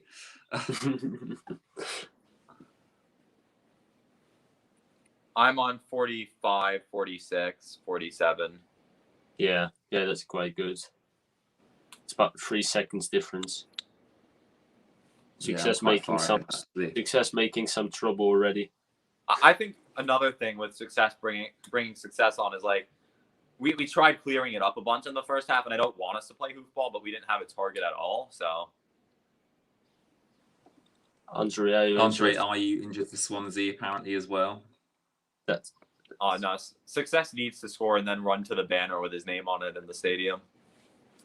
And it's a little bit annoying. Like we're all out of sync now. We're all about 10 seconds different in terms of the match. But hopefully we can fix that in a minute. So what time are you on? So I'm on 47, 36, 37, 38, 39. I'm 1 second ahead of you, so I'll just delay my reactions. Yeah, I'm just 2 seconds okay. I'm just 2 seconds ahead, so let's just delay our reactions. So no, I'll just leave mine as it is. I'm not too bothered if you guys see a goal 1 second before me. wait. Oh wait, no goal yet at this Swansea game, but it could be 2-0 for Wickham. No, really? Yeah, it could be 2-0. Yeah, just wait. It's my live application says big chance. Normally it's a goal. It's 2. Wickham 2-0 up against Swansea away from home. We need this. We just need. We need to win. Yeah. I mean, Adam, again, you were telling us earlier. You were telling me all like the mathematical things that could happen for Watford to get promoted soon. It's all going in our favour at the moment. What about Brentford, Brendan? Is that still 0-0? Still 0-0. Okay. But they have still one game in hand. But no, the mathematical way for us to be again, it's still even this match. It's still a long way away. Is if we win this match, win next match, Swansea loss today would be what we need from them. To only need 6 points to clinch being ahead of them. If Brentford draw today, which they currently are, and then they draw midweek and we beat Norwich, we'd be up on 2. Again, it's still so much. We still have to only focus on ourselves and our results. We have to get a win here first. We need to win here first. Pedro. We're looking everywhere else. Our main focus still has to be us, though. Yeah, in of our course. But it's always working the good way if all the team lost points near you. But you need to win by Cass is yourself. asking, where do you guys watch the game? We're watching this game on Hive Live, which is Watford's own TV service, if you will. So if you want to watch the game, It's a good win back by Lazar. Lazar still with it. Come on, More you're ball on. to Sema out wide. It's Come a bit better on, of a come start, on. I though. mean, now that's 2-0 to Wickham. I mean, I don't know if the players know this. I mean, if you was the manager, would you be shouting out to them saying, like, go and win this game? Like, you know. Just waiting for about 20 minutes. When it came to the end of the game, you could say it to one guy, and then one guy could spread it out. But just wait with it. We've started stronger this half, though. I mean, again, we haven't had a huge chance yet, but it's been a stronger start. I'm just trying to think mathematically. If we draw, if all results hold, if all results hold, we only need 7 points to clinch promotion. If Brentford win out, except draw this match, it would only be 7. Yeah. But again, we just need the win. Honestly, that's all we should be focusing on. Come on, Watford. Come on. Come on, Watford. Third kits as well. The third kit gang. Hashtag third kit gang. Oh, I don't have the third kit on. I've just zippered this up to make it look like it. Yeah, it's a training kit, but we okay with it. It's a lovely training kit. Oh no, I love this kit. Yeah. Oh, come on, the boys. Come on, the boys. Come on, the boys. Should be a very good weekend. Hopefully, hopefully. It seems we have, again, it's very early goings. Neither team have had a big chance, but it is what Zisco will have wanted to see so far. It's a bit more settled down. Success is offering us something up top already. Yeah.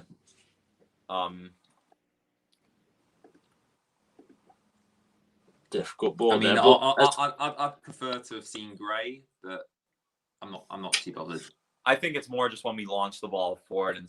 Yeah. I honestly wonder, and obviously it can't be used as an excuse because it's like for both teams. It's like that one time on Arsenal Fan TV when Arsenal lost to us, and then Ty said that it was raining, and that was his excuse. I do remember that actually. Yeah, but I mean, I wonder if the sun is playing into it because the way the angle of the sun is on the stadium, it's so weird. It's like I wonder if it's just little factors like that sometimes make a difference. I mean, again, it shouldn't be making the difference, but it doesn't change if it is. As Pedro doing well in the midfield here to find Pedro success. done well there. Success wins it. Still good from Success out wide to Sema. Sema crosses. It's a lot better now. We getting chances. We create chances now. That's what we want to see. Sema's getting into it. Much better than the first half already. Much better. Huge. Lazar's doing well now. Hughes pushing forward. Hughes Pedro wide to Sema.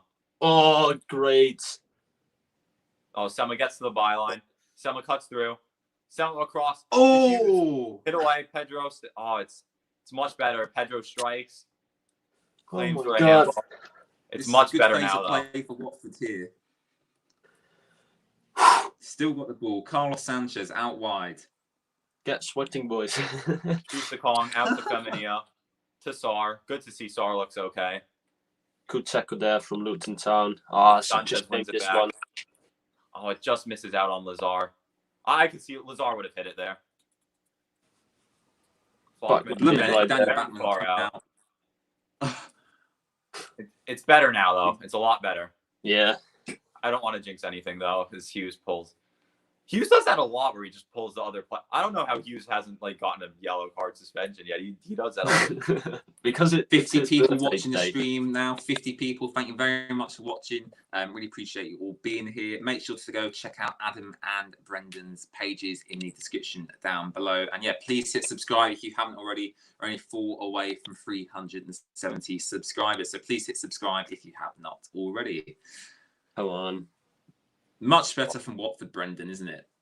Yeah, it is. I was struggling that first half to keep my eyes on it, but now it's look a little bit better to get some chances, to create some chances. But we need to keep defending as well because Luton try to find a way to get to Daniel Buckman's goal. Yeah, I mean that's how teams like this get results. I mean, it's going to be the counter attack. We have our good chances forward, but for more good chances forward, you're going to be left that bit more exposed. So, but right now, I mean, the one thing I'll just say tactically is the shape looks a lot more sound. I mean, Pedro has dropped into the midfield as an attacking midfielder, similar to what we saw against Nottingham Forest. But defensively, the defensive line looks a lot more straight. Maybe Lazar has just been a bit more used to it now. But yeah, Sema was activated well there. He did his signature turn to the byline. So, it's definitely a lot more confident of a start. Oh, yeah. I think success has been instrumental to that as well. Just having that more of a focal point up top. Yeah, definitely. Come on, your horns. I wonder what future success has with us. Well, if I was the owner of Watford, he would have no future under me. But that's up to Scott and Gino to decide. I mean, the problem is we spent so much money on him. I think they still want to try and make it work. Yeah. I just don't think it will work. I just don't think it will work anymore. It's one of the things. It's like same with Peñaranda. It's like we just spent so much money. And it's almost just. How much did Peñaranda cost? Because success cost. What was success? £12.5 million. Yeah, I mean, Peñaranda was also one of those weird ones where you don't really know. I'm pretty sure he was like bought in with Docora. It was one of those odd, but he was a hefty fee. He was quite a few million. Wow. We do waste a lot of money, but when we do find that gem, like João Pedro, like Richarlison, it does work out for us. I mean, again, Peñaranda was one of the ones where it's like those weird transfers with Granada. So who actually knows if it was actually, like, if we actually lost money on it? Because, but yeah. It's one of the ones you don't want to admit defeat on, in a way. Come on, you Please leave your questions in chat as well, guys. Me, Brendan, and Adam will be more than happy to answer your questions about anything. We literally answer your questions about anything, not even what related. So yeah, please leave your questions in chat as well. We can create a chance here. Bachmann out wide, plays it through. So 56 minutes gone, still Luton Town 0, Watford 0, but Watford playing much better in the second half. Yeah, we're still struggling, but yeah, we play better. We're trying to find quite a lot of space in behind, though. Still a little bit of space in behind. Brentford are still 0-0. Thank you very much for the updates, Brendan. Wickham punched away by Bachmann there. Yeah, great one. Wickham Swansea still 2-0 to Wickham. What a result that'll be for Wickham as well. I mean, it looks like they're going down, but they're going down with a fight. No, they will go down. That they still have a chance, but I think they will go down. But yeah, it's lovely to win. Mathematically, it's possible if results go in their favour, but it will be the biggest great escape you'd ever see if Wickham stayed up. Who do you think is who are your three to go down this season? Oh, 3 to go down. I'd probably have to say, let's have a look at the table, actually. I mean, definitely Wickham. Yeah. It's close to each other. It's close to each other in the down part. It really is close. I mean, I guess the main two teams of focus here are going to be not Huddersfield. Huddersfield could be drawn into Derby and Rotherham. Those are, I guess, the main two teams of focus right now. But I'm looking at Rotherham. I mean, Rotherham have got 3 games in hand on the teams around them. They've not looked terrible as of late. So yeah, Wickham and definitely Sheffield Wednesday for me. Who the other team will be? I mean, Derby could get pulled into it. Their form's not been great lately. I mean, as you say, anyone really up to Huddersfield, I mean, could get pulled into it. Yeah, no, just as I don't know if you saw because you were looking at the table, but Tom Cleverley is stripped and ready to go. Yeah. Wow. Here we go. Tom Cleverley coming on. His return after, I mean, he was injured before the international break, wasn't he? I mean, it's been quite a long time since Cleverley's played for us. Yeah. Also, Cathcart went to warm up, probably just because I don't think Troost-Ekong should play the full 90 just because he came off injured and was a late fitness test for this one. So do you reckon that's going to be for Carlos Sanchez, the Clev substitution, Adam? I hope so. Honestly, I mean, yeah. If I'm being honest, I hope so. Yeah, I mean, it wouldn't surprise me because I wasn't expecting Carlos Sanchez to play the full 90 minutes anyway. So yeah, it wouldn't surprise me. We need to keep rest. This is awful. If we have the ball, we need to keep the rest in the team, play the ball a few times, or give it a right way, but not like this. I mean, Pedro had a poor pass forward there, I think, trying to find just one of the wide players, but he does look more confident in the middle of the pitch as like a midfielder. Yeah. He looks like he wants to be on the ball more. He's a number 10. Yeah. Really nice flick up to Hughes there on the counter. Will Hughes plays it through, hits Success, the back of Success's leg. Watford were through there as well. Now Luton with it's a just chance that to counter. final ball, isn't it? It's always the case. Yeah, it's the that final ball, right? It's the final ball that we can't get into their box. Bachmann was shaking up before, but he did well to get the cross there, so he looks like he's okay. Really Question good here for distribution next out to season Sema. from Zoggy. He says, "Hi guys, doing a great stream. If we get back to the Premier League, do you think we should go yellow and black stripes or all yellow for the kit?" I mean, I would not be opposed to an all yellow kit. I think all yellow looks really, really nice. So I actually wouldn't mind an all yellow kit. Actually, I like the old days, with full yellow and some small black spots on it, or a band like horizontal or something like that. That would be all right. But full yellow kits could be will be done as well. But I think Watford will keep the black and yellow stripes because it sells very good. And if you go to other country, people will say, okay, that's Watford. It's really, how you say it in English. You really see Watford in that colours. Yeah. Watford with a good bit of attacking play here. Yeah, out on the left-hand side here, a bit of play between Sema and Lazar. Pedro now. And it does seem as if Cleverly's come on for Sanchez, which is what we expected. Hughes will likely drop further back. So I think those are two very smart subs from Xisco.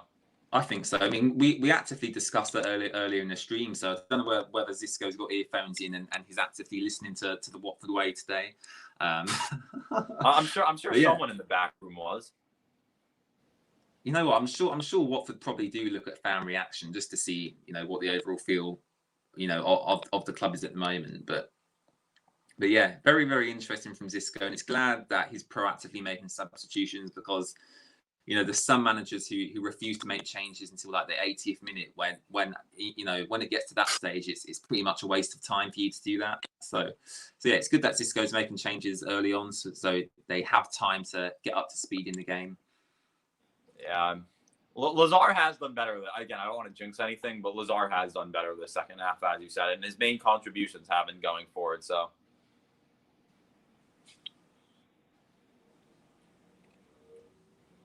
come on, the boys. We need to score. Well done, Brendan. We do need to score a goal. I mean, but again, even though we're playing better and we've been the better team in the second half, it doesn't matter if you don't score. So, but yeah. Well, before the match, James was saying he'd rather us score late goals than early goals. So, I mean, it's more exciting, is it not? Yes, but I think the damage is already done before, though. Just in terms of heart rate and stuff. The thing with early goals is, if you score an early goal and you're holding on for a 1-0 lead for the whole of the game, you're much more likely to then concede a late goal. Watford is not good in that. We have saw it already a few times under our Serbia friends. What was his name? Forgot it all the time. Our other manager before. Vladimir Ivic. Yeah, Vladimir Ivic. We saw it many times that we are 1-0 up, and just in the last 10 minutes we give it away and we draw in a 1-1. So yeah, for me, late goals are. I love a late goal. I do. Yeah, of course. What I find remarkable about Ivic though is he left when we were in 5th. He also only won 9 of his 20 matches. Yeah, it's like if we started off, I think Ivic is a good manager tactically. It's just not what we needed. I think he'd do a job on a bottom half of the table team because that's just the type of tactics he was deploying. I think it was different from the tactics we were all expecting. Like in Israel, he was doing like an attacking 4-3-3, which was like he was like an ultra. So I mean, his tactics clearly changed, and it wasn't what the posters were expecting. But Hughes with a free kick here, cleared by Luton. Poor. Full free kick. Aye. Brentford still 0-0, by the way. Brentford still 0-0. God, you know what? I was not expecting them results to go our way today. They still haven't. They haven't yet. They still haven't. That's very true. I'm jinxing it. I guess the one thing though is we're always like we're the only ones that can bottle it. But if you ask their fans too, like Brentford and Swansea fans will talk about how they're the kings. So I mean, for every bad thought we have about Watford, Swansea and Brentford fans have an equal number for them. So yeah, it's just off. Yeah. But we're Watford. It's like we have them worse. Come on, that last pass every time. Yeah. Yeah, I think we're basically... Yeah, Brendan, you're like a second ahead, but it's like... Oh, sorry. No, it's all good. Like, yeah, no, it's... I will delay my my things.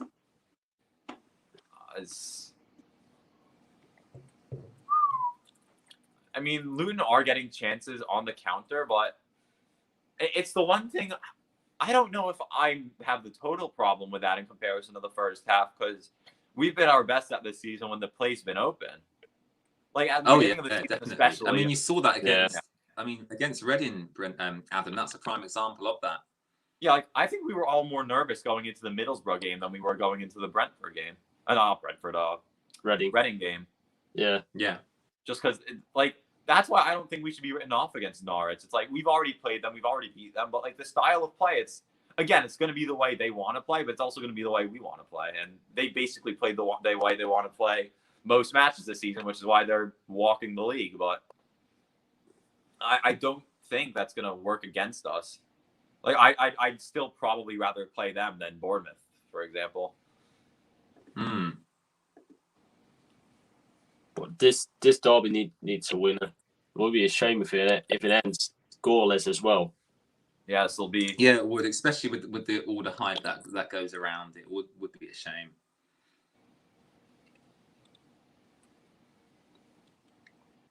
And referee blows for a foul there. That's a weak foul. Yeah. That was a weak one. Siriota. 3 subscribers away from 370, just 3 away. So if you haven't already, please hit subscribe.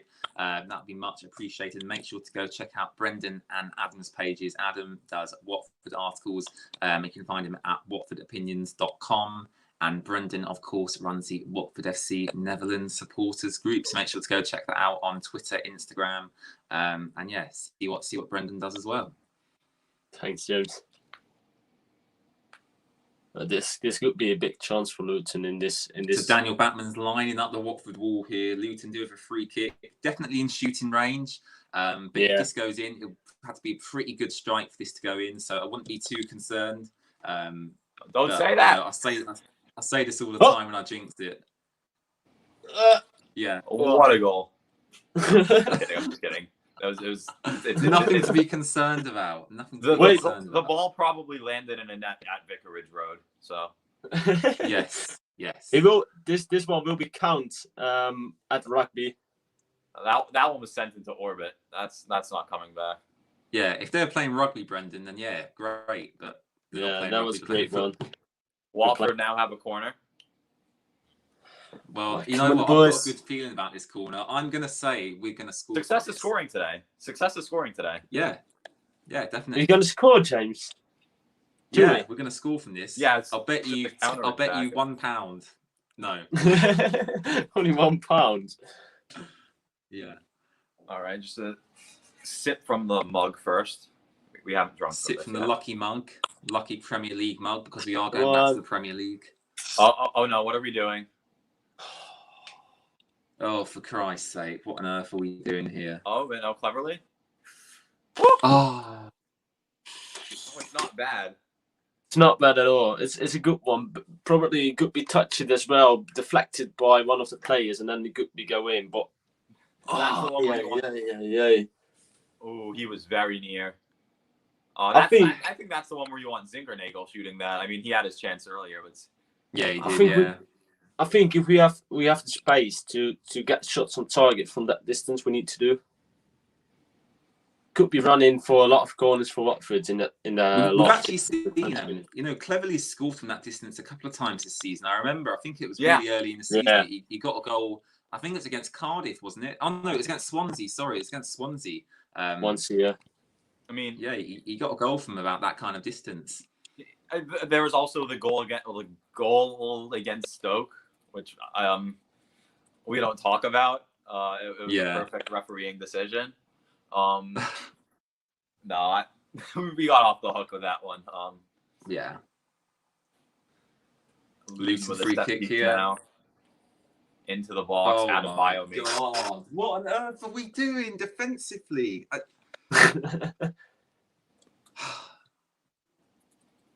Oh, come on, the boys. Come on, the boys. Brentford are still 0-0. Thank you very much, Brendan, for the updates. Still got to focus on ourselves right now. I mean, yeah, of course. Of course, we need to win this one if we want to get our favour from the game from Swansea as well.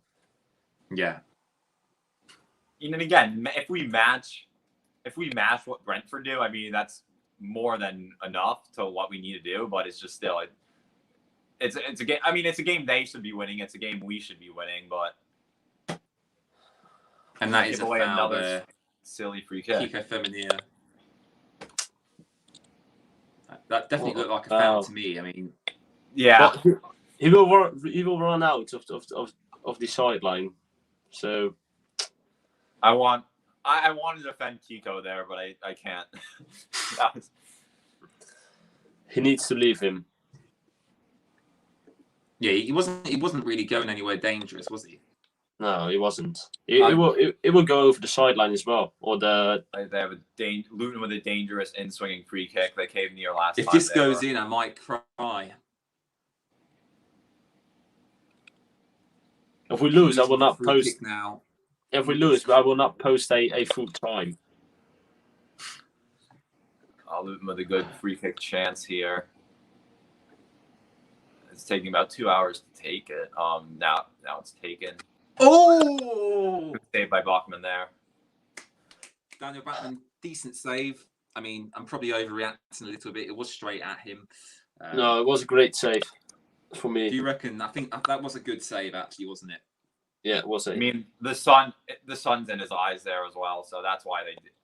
Now Luton take a short corner. There's no one marking close. Crossed in, headed away for a goal kick. Fiorelta's gone down. It seems maybe just out of fatigue rather than anything. I'm nervous Come now. on, your horns. Like my hands are shaking a little bit. I think it's time for us. I mean, I think I'd bring on Gray here. I don't know if he's going to want to switch to a 4-4. I don't know. We need to bring on Gray just like last time. Something different. Yeah. I mean, and I guess you could argue once Sanchez has come off, the little first part of the second half flurry went away. Yeah. I don't think it's a causation, but as Luton have a chance on the wing here now, crossed in. Adebayo's. My God. I think it seems the ref's blown for a foul anyway, which is why they got it, but still. Is it?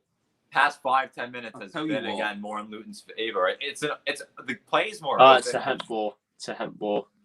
Oh yeah. If you put let me put this question to you, Adam. If you were a Luton fan today, I know you never ever want to be a Luton fan, but if you imagine you were just for this game, would you not be frustrated to not be leading because they must have had 5 or 6 really good Lazar opportunities. with a terrible back past the ball. No. What's? They have a penalty. No. Oh, fuck. No. No! Daniel Bachmann, what's he doing? That is so poor. That is no. It was the poor. back. It was the And he's back done, pass you know from what? Lazar. He's done that a Lazar couple with of a times terrible today. He's pass come back. rushing out. That's a clear penalty from Daniel Bachmann. That's And all he's Lazar's cost us fault. there. Lazar's played him through beautifully. Bachmann couldn't do anything of it. That's all on Lazar. Yeah, poor from Lazar, actually. Really poor from Lazar. I think that's actually, I mean, Daniel Bachmann committed the foul. But it's poor from Lazar. Fault. It's Lazar's fault. So I'm really frustrated with that. It's Lazar's fault. My God. Sake. Why do we have to do this to ourselves, especially with these results going in our favour at the moment? I mean, Adebayo stayed down injured here. He's probably not injured, but he's just probably making a meal out of it, to be honest with you. I mean, we know Bachmann's good at saving penalties. I mean, he saved a couple already this season, but... So, guys, if you haven't realised already, judging by our reactions, Luton do have a penalty kick. Daniel Bachmann fouling. Oh, here we go. Troost-Ekong getting into a bit of a fight. Shirota yellow card as well. So lots of stuff happening here. I mean, bit of a scuffle in the box now. I think what was happening is someone was scuffing up the penalty spot. Oh, could be. I can't. Please, Lazar, what you did to us. Yeah, that was...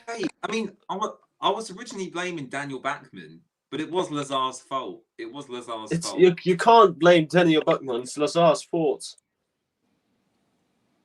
It's just so frustrating. The penalty spot, I mean, I don't know what's happening here. It's taken a long time just to take this penalty. Please, Daniel, please. What's going on, ref? What's going on? I think Adebayo might still be down, but 60 people watching now. I mean, please subscribe if you haven't already. I really appreciate you all watching this, but we're not very happy at the moment because Luton do have a penalty kick. Bachmann has this. They've subbed on a penalty taker, it seems. Wow. I hope he misses this. Oh, no, I'm nervous. I'm going to have to stand up. I don't know what to do. Oh, shit. For God's sake. Come on, Bachmann.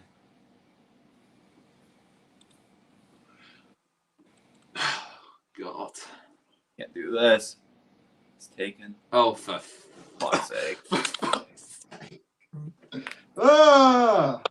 That's just so annoying. You know what? It has been worse because Swansea just get their goal as well. We can deal with that, though. I mean...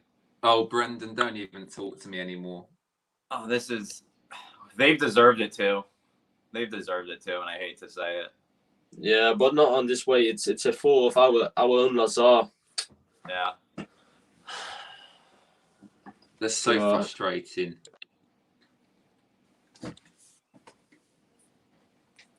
So poor. Awful. I mean, I think this goes for without saying. If we don't lose this, it's a good result now. I mean,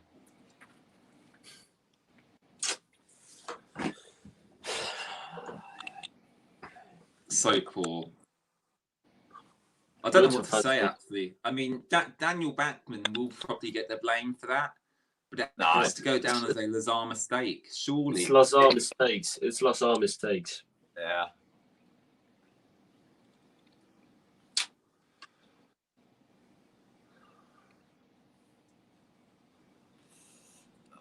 Maybe the players... Maybe we could take it in our own hands now. Come on. Maybe we'll wake up. I can see a few comments from Luton fans in the chat.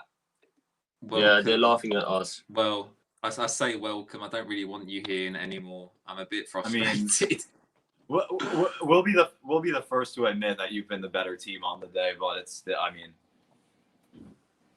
Hungbo's come on for Sema, which again we just need to try anything.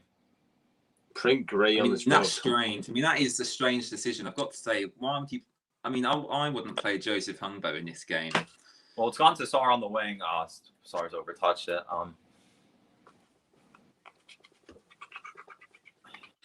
So poor.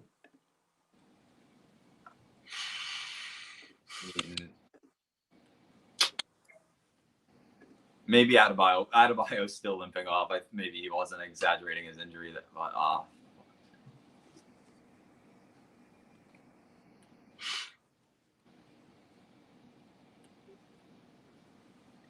Really bad. 60 people watching us lose. No way. Swansea Brendan scored. 2-2. 2-2. Well, it's not going our way anymore today, is it? My God. Still 10 minutes left, but we just seem so... Yeah, I mean... Oh my God. I wouldn't even necessarily blame Xisco for this game. I think Xisco's Come on, probably Rev. set up how much... Touch it. Come on. No? Is it? That's a half. I don't know. I don't not seeing very good, but could be. I've seen.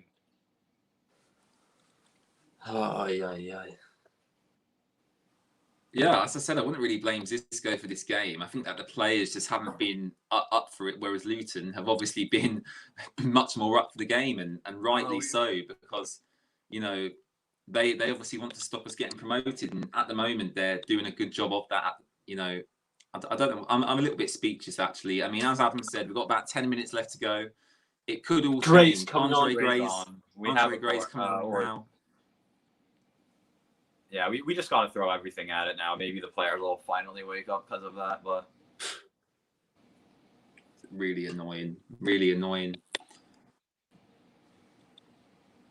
Hughes with a strike. Oh. And I think you're right. You can't blame this on, because the difference between Ivic and Xisco is the tactics didn't work under Ivic. We know the tactics aren't the problem here. It's just. Don't know what to say. I don't know what to say either. I mean, after this game, I'm probably just going to go outside and enjoy the sunshine, to be honest. I mean, look, I'm preempting the result. We could come back and win this, but it's looking very, very unlikely at the moment. Luton making a substitution here as well. Berry going off.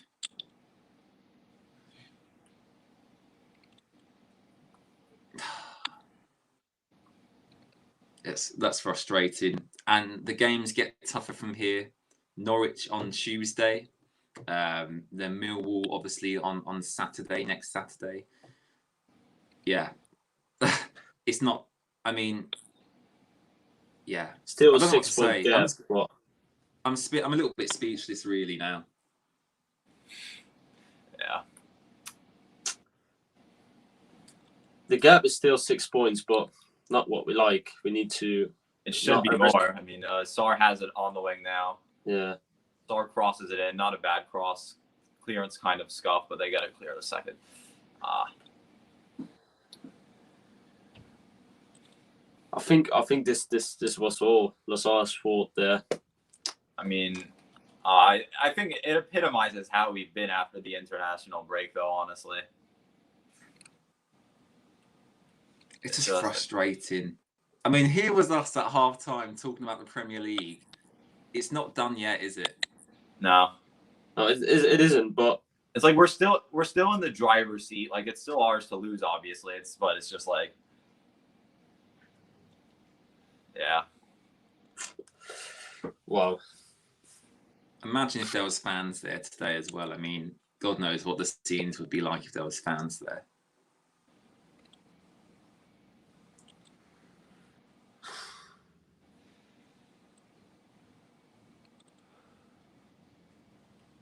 Six minutes to go. Not good. I mean, the players seem to be having drinks now. I'm not too sure what's going on. Kiko Femini with a throw in here for Watford. I mean, if you were Zisco now, would you just be saying, I think push I don't know forward, if I push was- forward? If we get hit on the break, then so be it. Because I'd rather us try and get the draw and lose 2-0 Yeah, for than sure. us not try at all. For sure, 100. It seems like Gray came on for Lazar. What a strange decision. I mean, it was as you were saying though. Rather, I mean, we can't play to not concede anymore. It's got to play to score. Come on, is that a corner now? It is a corner, yeah. Come on. We're scoring from this corner.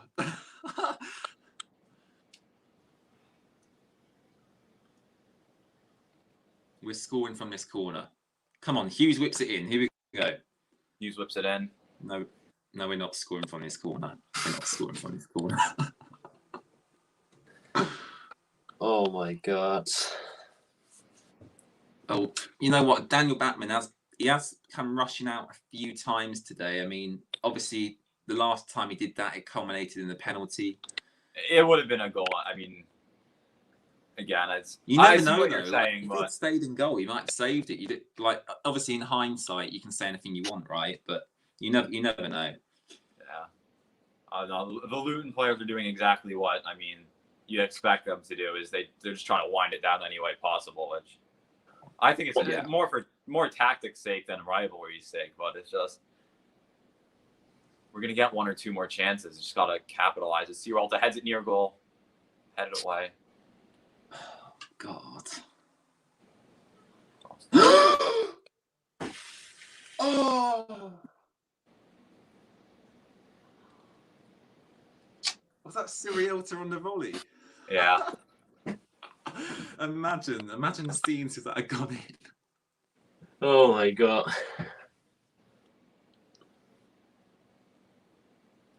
How much added time do I think, Hayden? I don't know really, mate. Maybe, 4 minutes max, probably. We've not really had major injuries in this game. As Actually, much no, added time as possible, please. I think there'll be 5 because there was the Yeah. took a few minutes.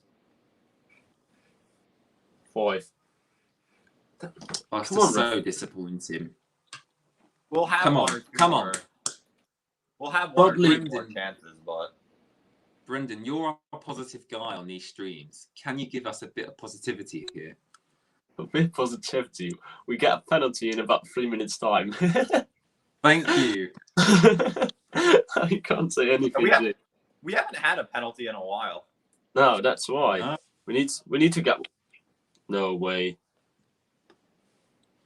Greetings from Chile, guys. Hi, Bastian. Hope you're doing well, mate. Watford are not doing very well at the moment. But there still is a little bit of time left to get back into this. Come on. Sierralta's got a long throw. We should utilize that more. My God, Kiko's going off. Oh no, Kiko's getting sent Kiko's off. off. Here, is he? Kiko was sent off. Come on, ref. This is ridiculous. Oh, for fuck's sake! I'm fed up of this. I'm fed up now. That's so self-inflicted as well. I'm fed up of this. There was no need for him to do that, and now he's. God. I'll tell you what. Our season is in the balance right now. We've got no Kiko for the next. Oh, Kiko's angry. Look at him. Oh, he's kicking everything as well. Don't worry, Kiko. It's a shithole anyway, mate. I mean, that's just so point. I mean, I tell you what, that's not. I mean, I'm watching the replay here. I mean, that's all. It's always given as the yellow. There's not a lot in that, really. I don't think his first one was a yellow. I mean, those are you always give players gonna be in a crossing. The thing is, Adam, he was running to the corner flag. He wasn't through on goal. I think that's the difference between a yellow and a straight red, though. I can understand the fact that. I mean, you know, it doesn't matter now. It's been sent off. We can sit here all we like and discuss the decision. He's been. So Watford now have 10 men, and we're 1-0 down against Luton. And we're without Femenia against Norwich.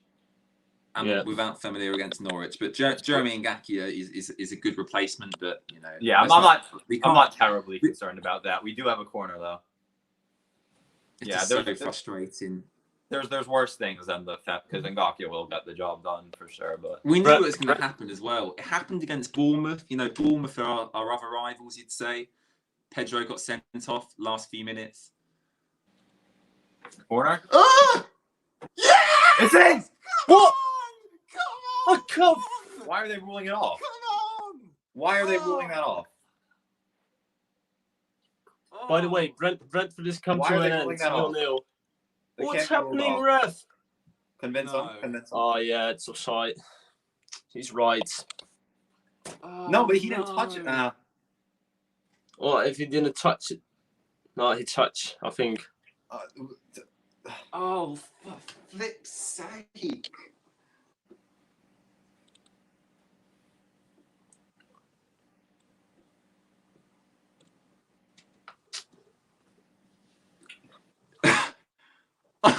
I'll tell you what, I've given up on this game now. We've lost it now. That was it now.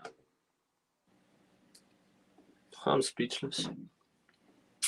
Yeah, maybe one more chance like that, but no, That's it, isn't it? I mean, I'm going to get your final thoughts in the game now, actually. Brendan, I mean, I don't know how much added time was that. I never even saw. I don't know. It was a substitution as well. If anyone knows the added time, let us know in chat. True on the game, James. Yeah. Yeah, Brendan, what's your final thoughts on that? I mean, we both paid £10 to watch that. Not great, is it? You know what? The first half was a Luton half. We didn't see Watford at all. The second half, we did see Watford. And we've got a very, very, very, very, very, very, very, very poor pass from Lazar. Buckman can't do anything about that. Get a penalty, giving a penalty away after that ball. Getting 1-0 behind. We're gonna lose a derby. That's such a shame for Watford, and we need to win our next games to get promotion as well. It's my truth on the game. It's just we were not there. We were not there today. We were not the Watford we saw a few weeks ago. It is 5 minutes added time, by the way. Just let us know in chat. So there is that'll time. probably go to 6 with this injury because I mean he looks like the Luton players fell to the ground like he's been shot. I don't know what's quite happened to him there. I hope he's okay. Does he need to go to the hospital? Who knows? Oh my god. I think we expected the Middlesbrough match to be the kind of wake-up call. This has to be that 1-0 against Bournemouth with the red card. I mean, this has to be our next wake-up. Must be. I just can't believe this. I mean, I'm just embarrassed today. We saw some back-to-back wins after a lose. So if you need to see it in a positive way, hopefully we get a little bit back-to-back wins after this. That's all. That's all the positivity I can bring in, James.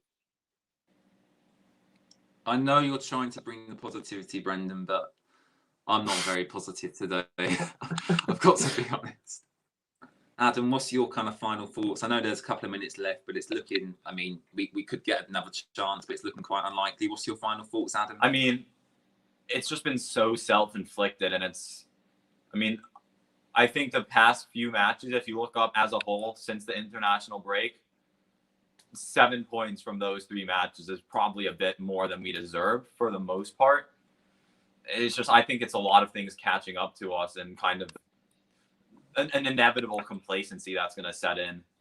It's like, because if you're the players and you're looking at the schedule, like you kind of circle the Luton game, oh, it's a derby, but it's not the one you're going to think like, oh, this is going to be our biggest challenge. So, yeah. I think after this, so self-inflicted. I mean, Lazar obviously with a terrible error, but it's not like we deserved the win anyway. So, but I think after this game, we need to keep our minds on promotion and on a championship. If anyone was thinking for that as well, you know. Yeah, Bello, the Watford goal was actually offside. I mean, we were celebrating, and then the camera cut to the linesman who had his flag up. So, yeah, I mean, is what it is. I mean, I suppose it was a good decision by the linesman, but obviously we didn't get it. So, yeah, very frustrating. Some light is Brentford's match ended 0-0. So that, I mean, Okay. now we need 8 points, regardless of what happens elsewhere, to clinch promotion. Swansea's still at 2-2, by the way. Yeah, I wouldn't be surprised to Okay. see this go into the 6th minute, but I've given up now. I mean, for me, very frustrating. Luton keeper comes out here, obviously hoofs the ball upfield. I mean, another talking point as well. Kiko Femenia stupidly getting sent off. Really poor from him. You know, we're missing him now after the Norwich game. Huge game. I mean, that's another blow for Watford as well. He's going to blow the whistle. Swansea end up in 2-2, by the way. Please blow the whistle. We lost the derby, guys. That's it. I mean, get off the pitch. Just get off the pitch. Oh, And just leave Luton that. celebrating. Just leave the stadium. It's awful. Just get out of there. Yeah. I mean, we're just watching the Luton players celebrate here. It's not very nice, is it really?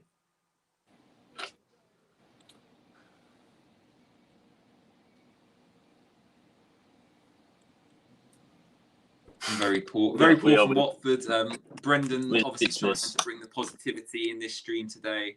It is full time now. I think the game finishes Luton 1, Watford 0. Makes me feel sick to say that, but look, it is what it is. Yeah, I mean, we were going to lose at some point. I didn't think we were going to go undefeated throughout this last running we've got, these last 5 games we had. Hopefully this is the only loss we'll get in that period. Norwich on Tuesday, Adam. I mean, are you nervous for that now? Yes. Again, I don't think the Femenia thing is much of an issue. It's one of the. I can definitely see us using this as the Bournemouth to provide a wake-up call. And I think, again, also against Norwich, I mean, we know what to expect. You can't really be complacent going into a Norwich match. You're not going in with the expectation of what.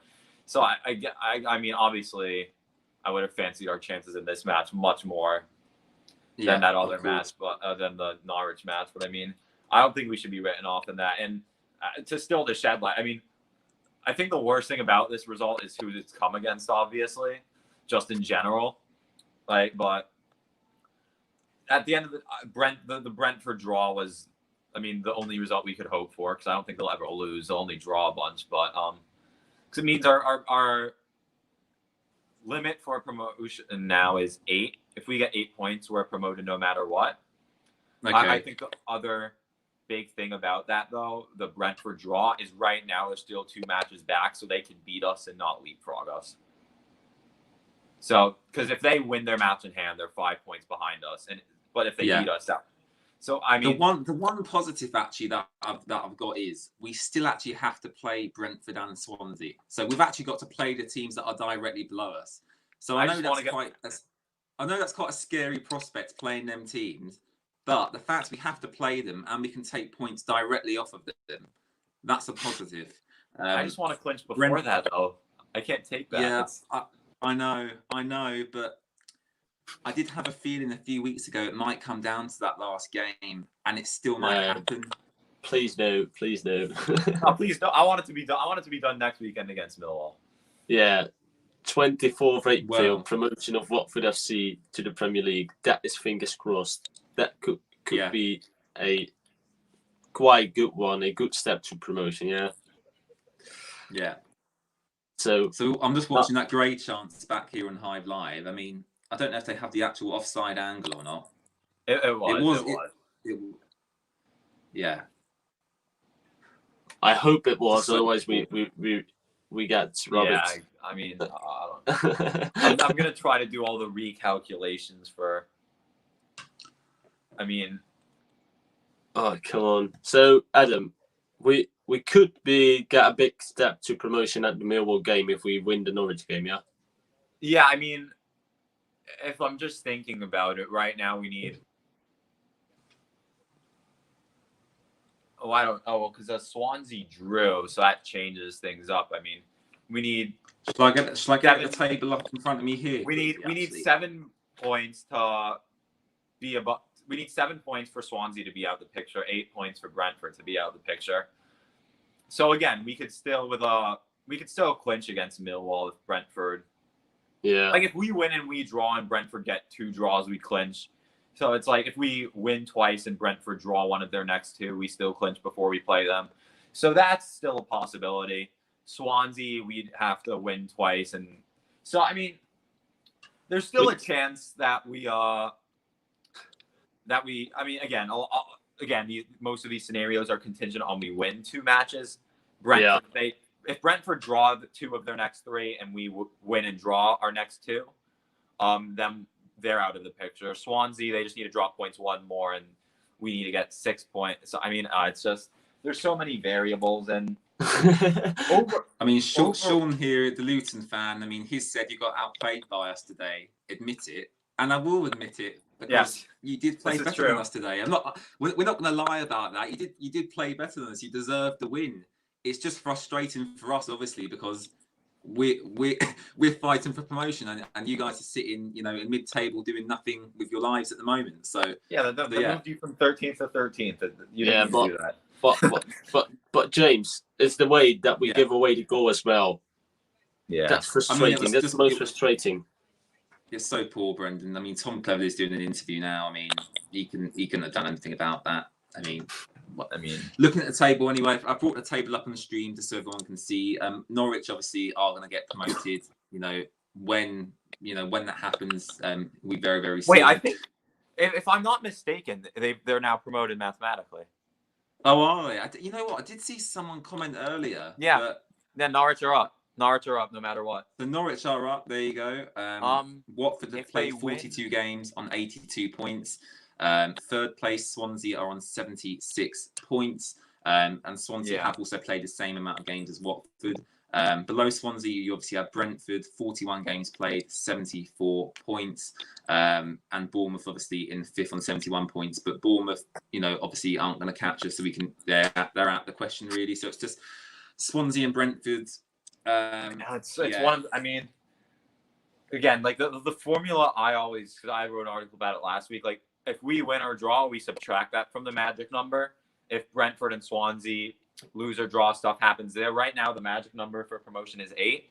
So again, I'd say the most realistic scenario is we draw against Norwich and beat Millwall, which means Brentford have 3 matches before they play us. They'd have to drop 4 points from those. Next week the next match is against Cardiff City, which is no easy match.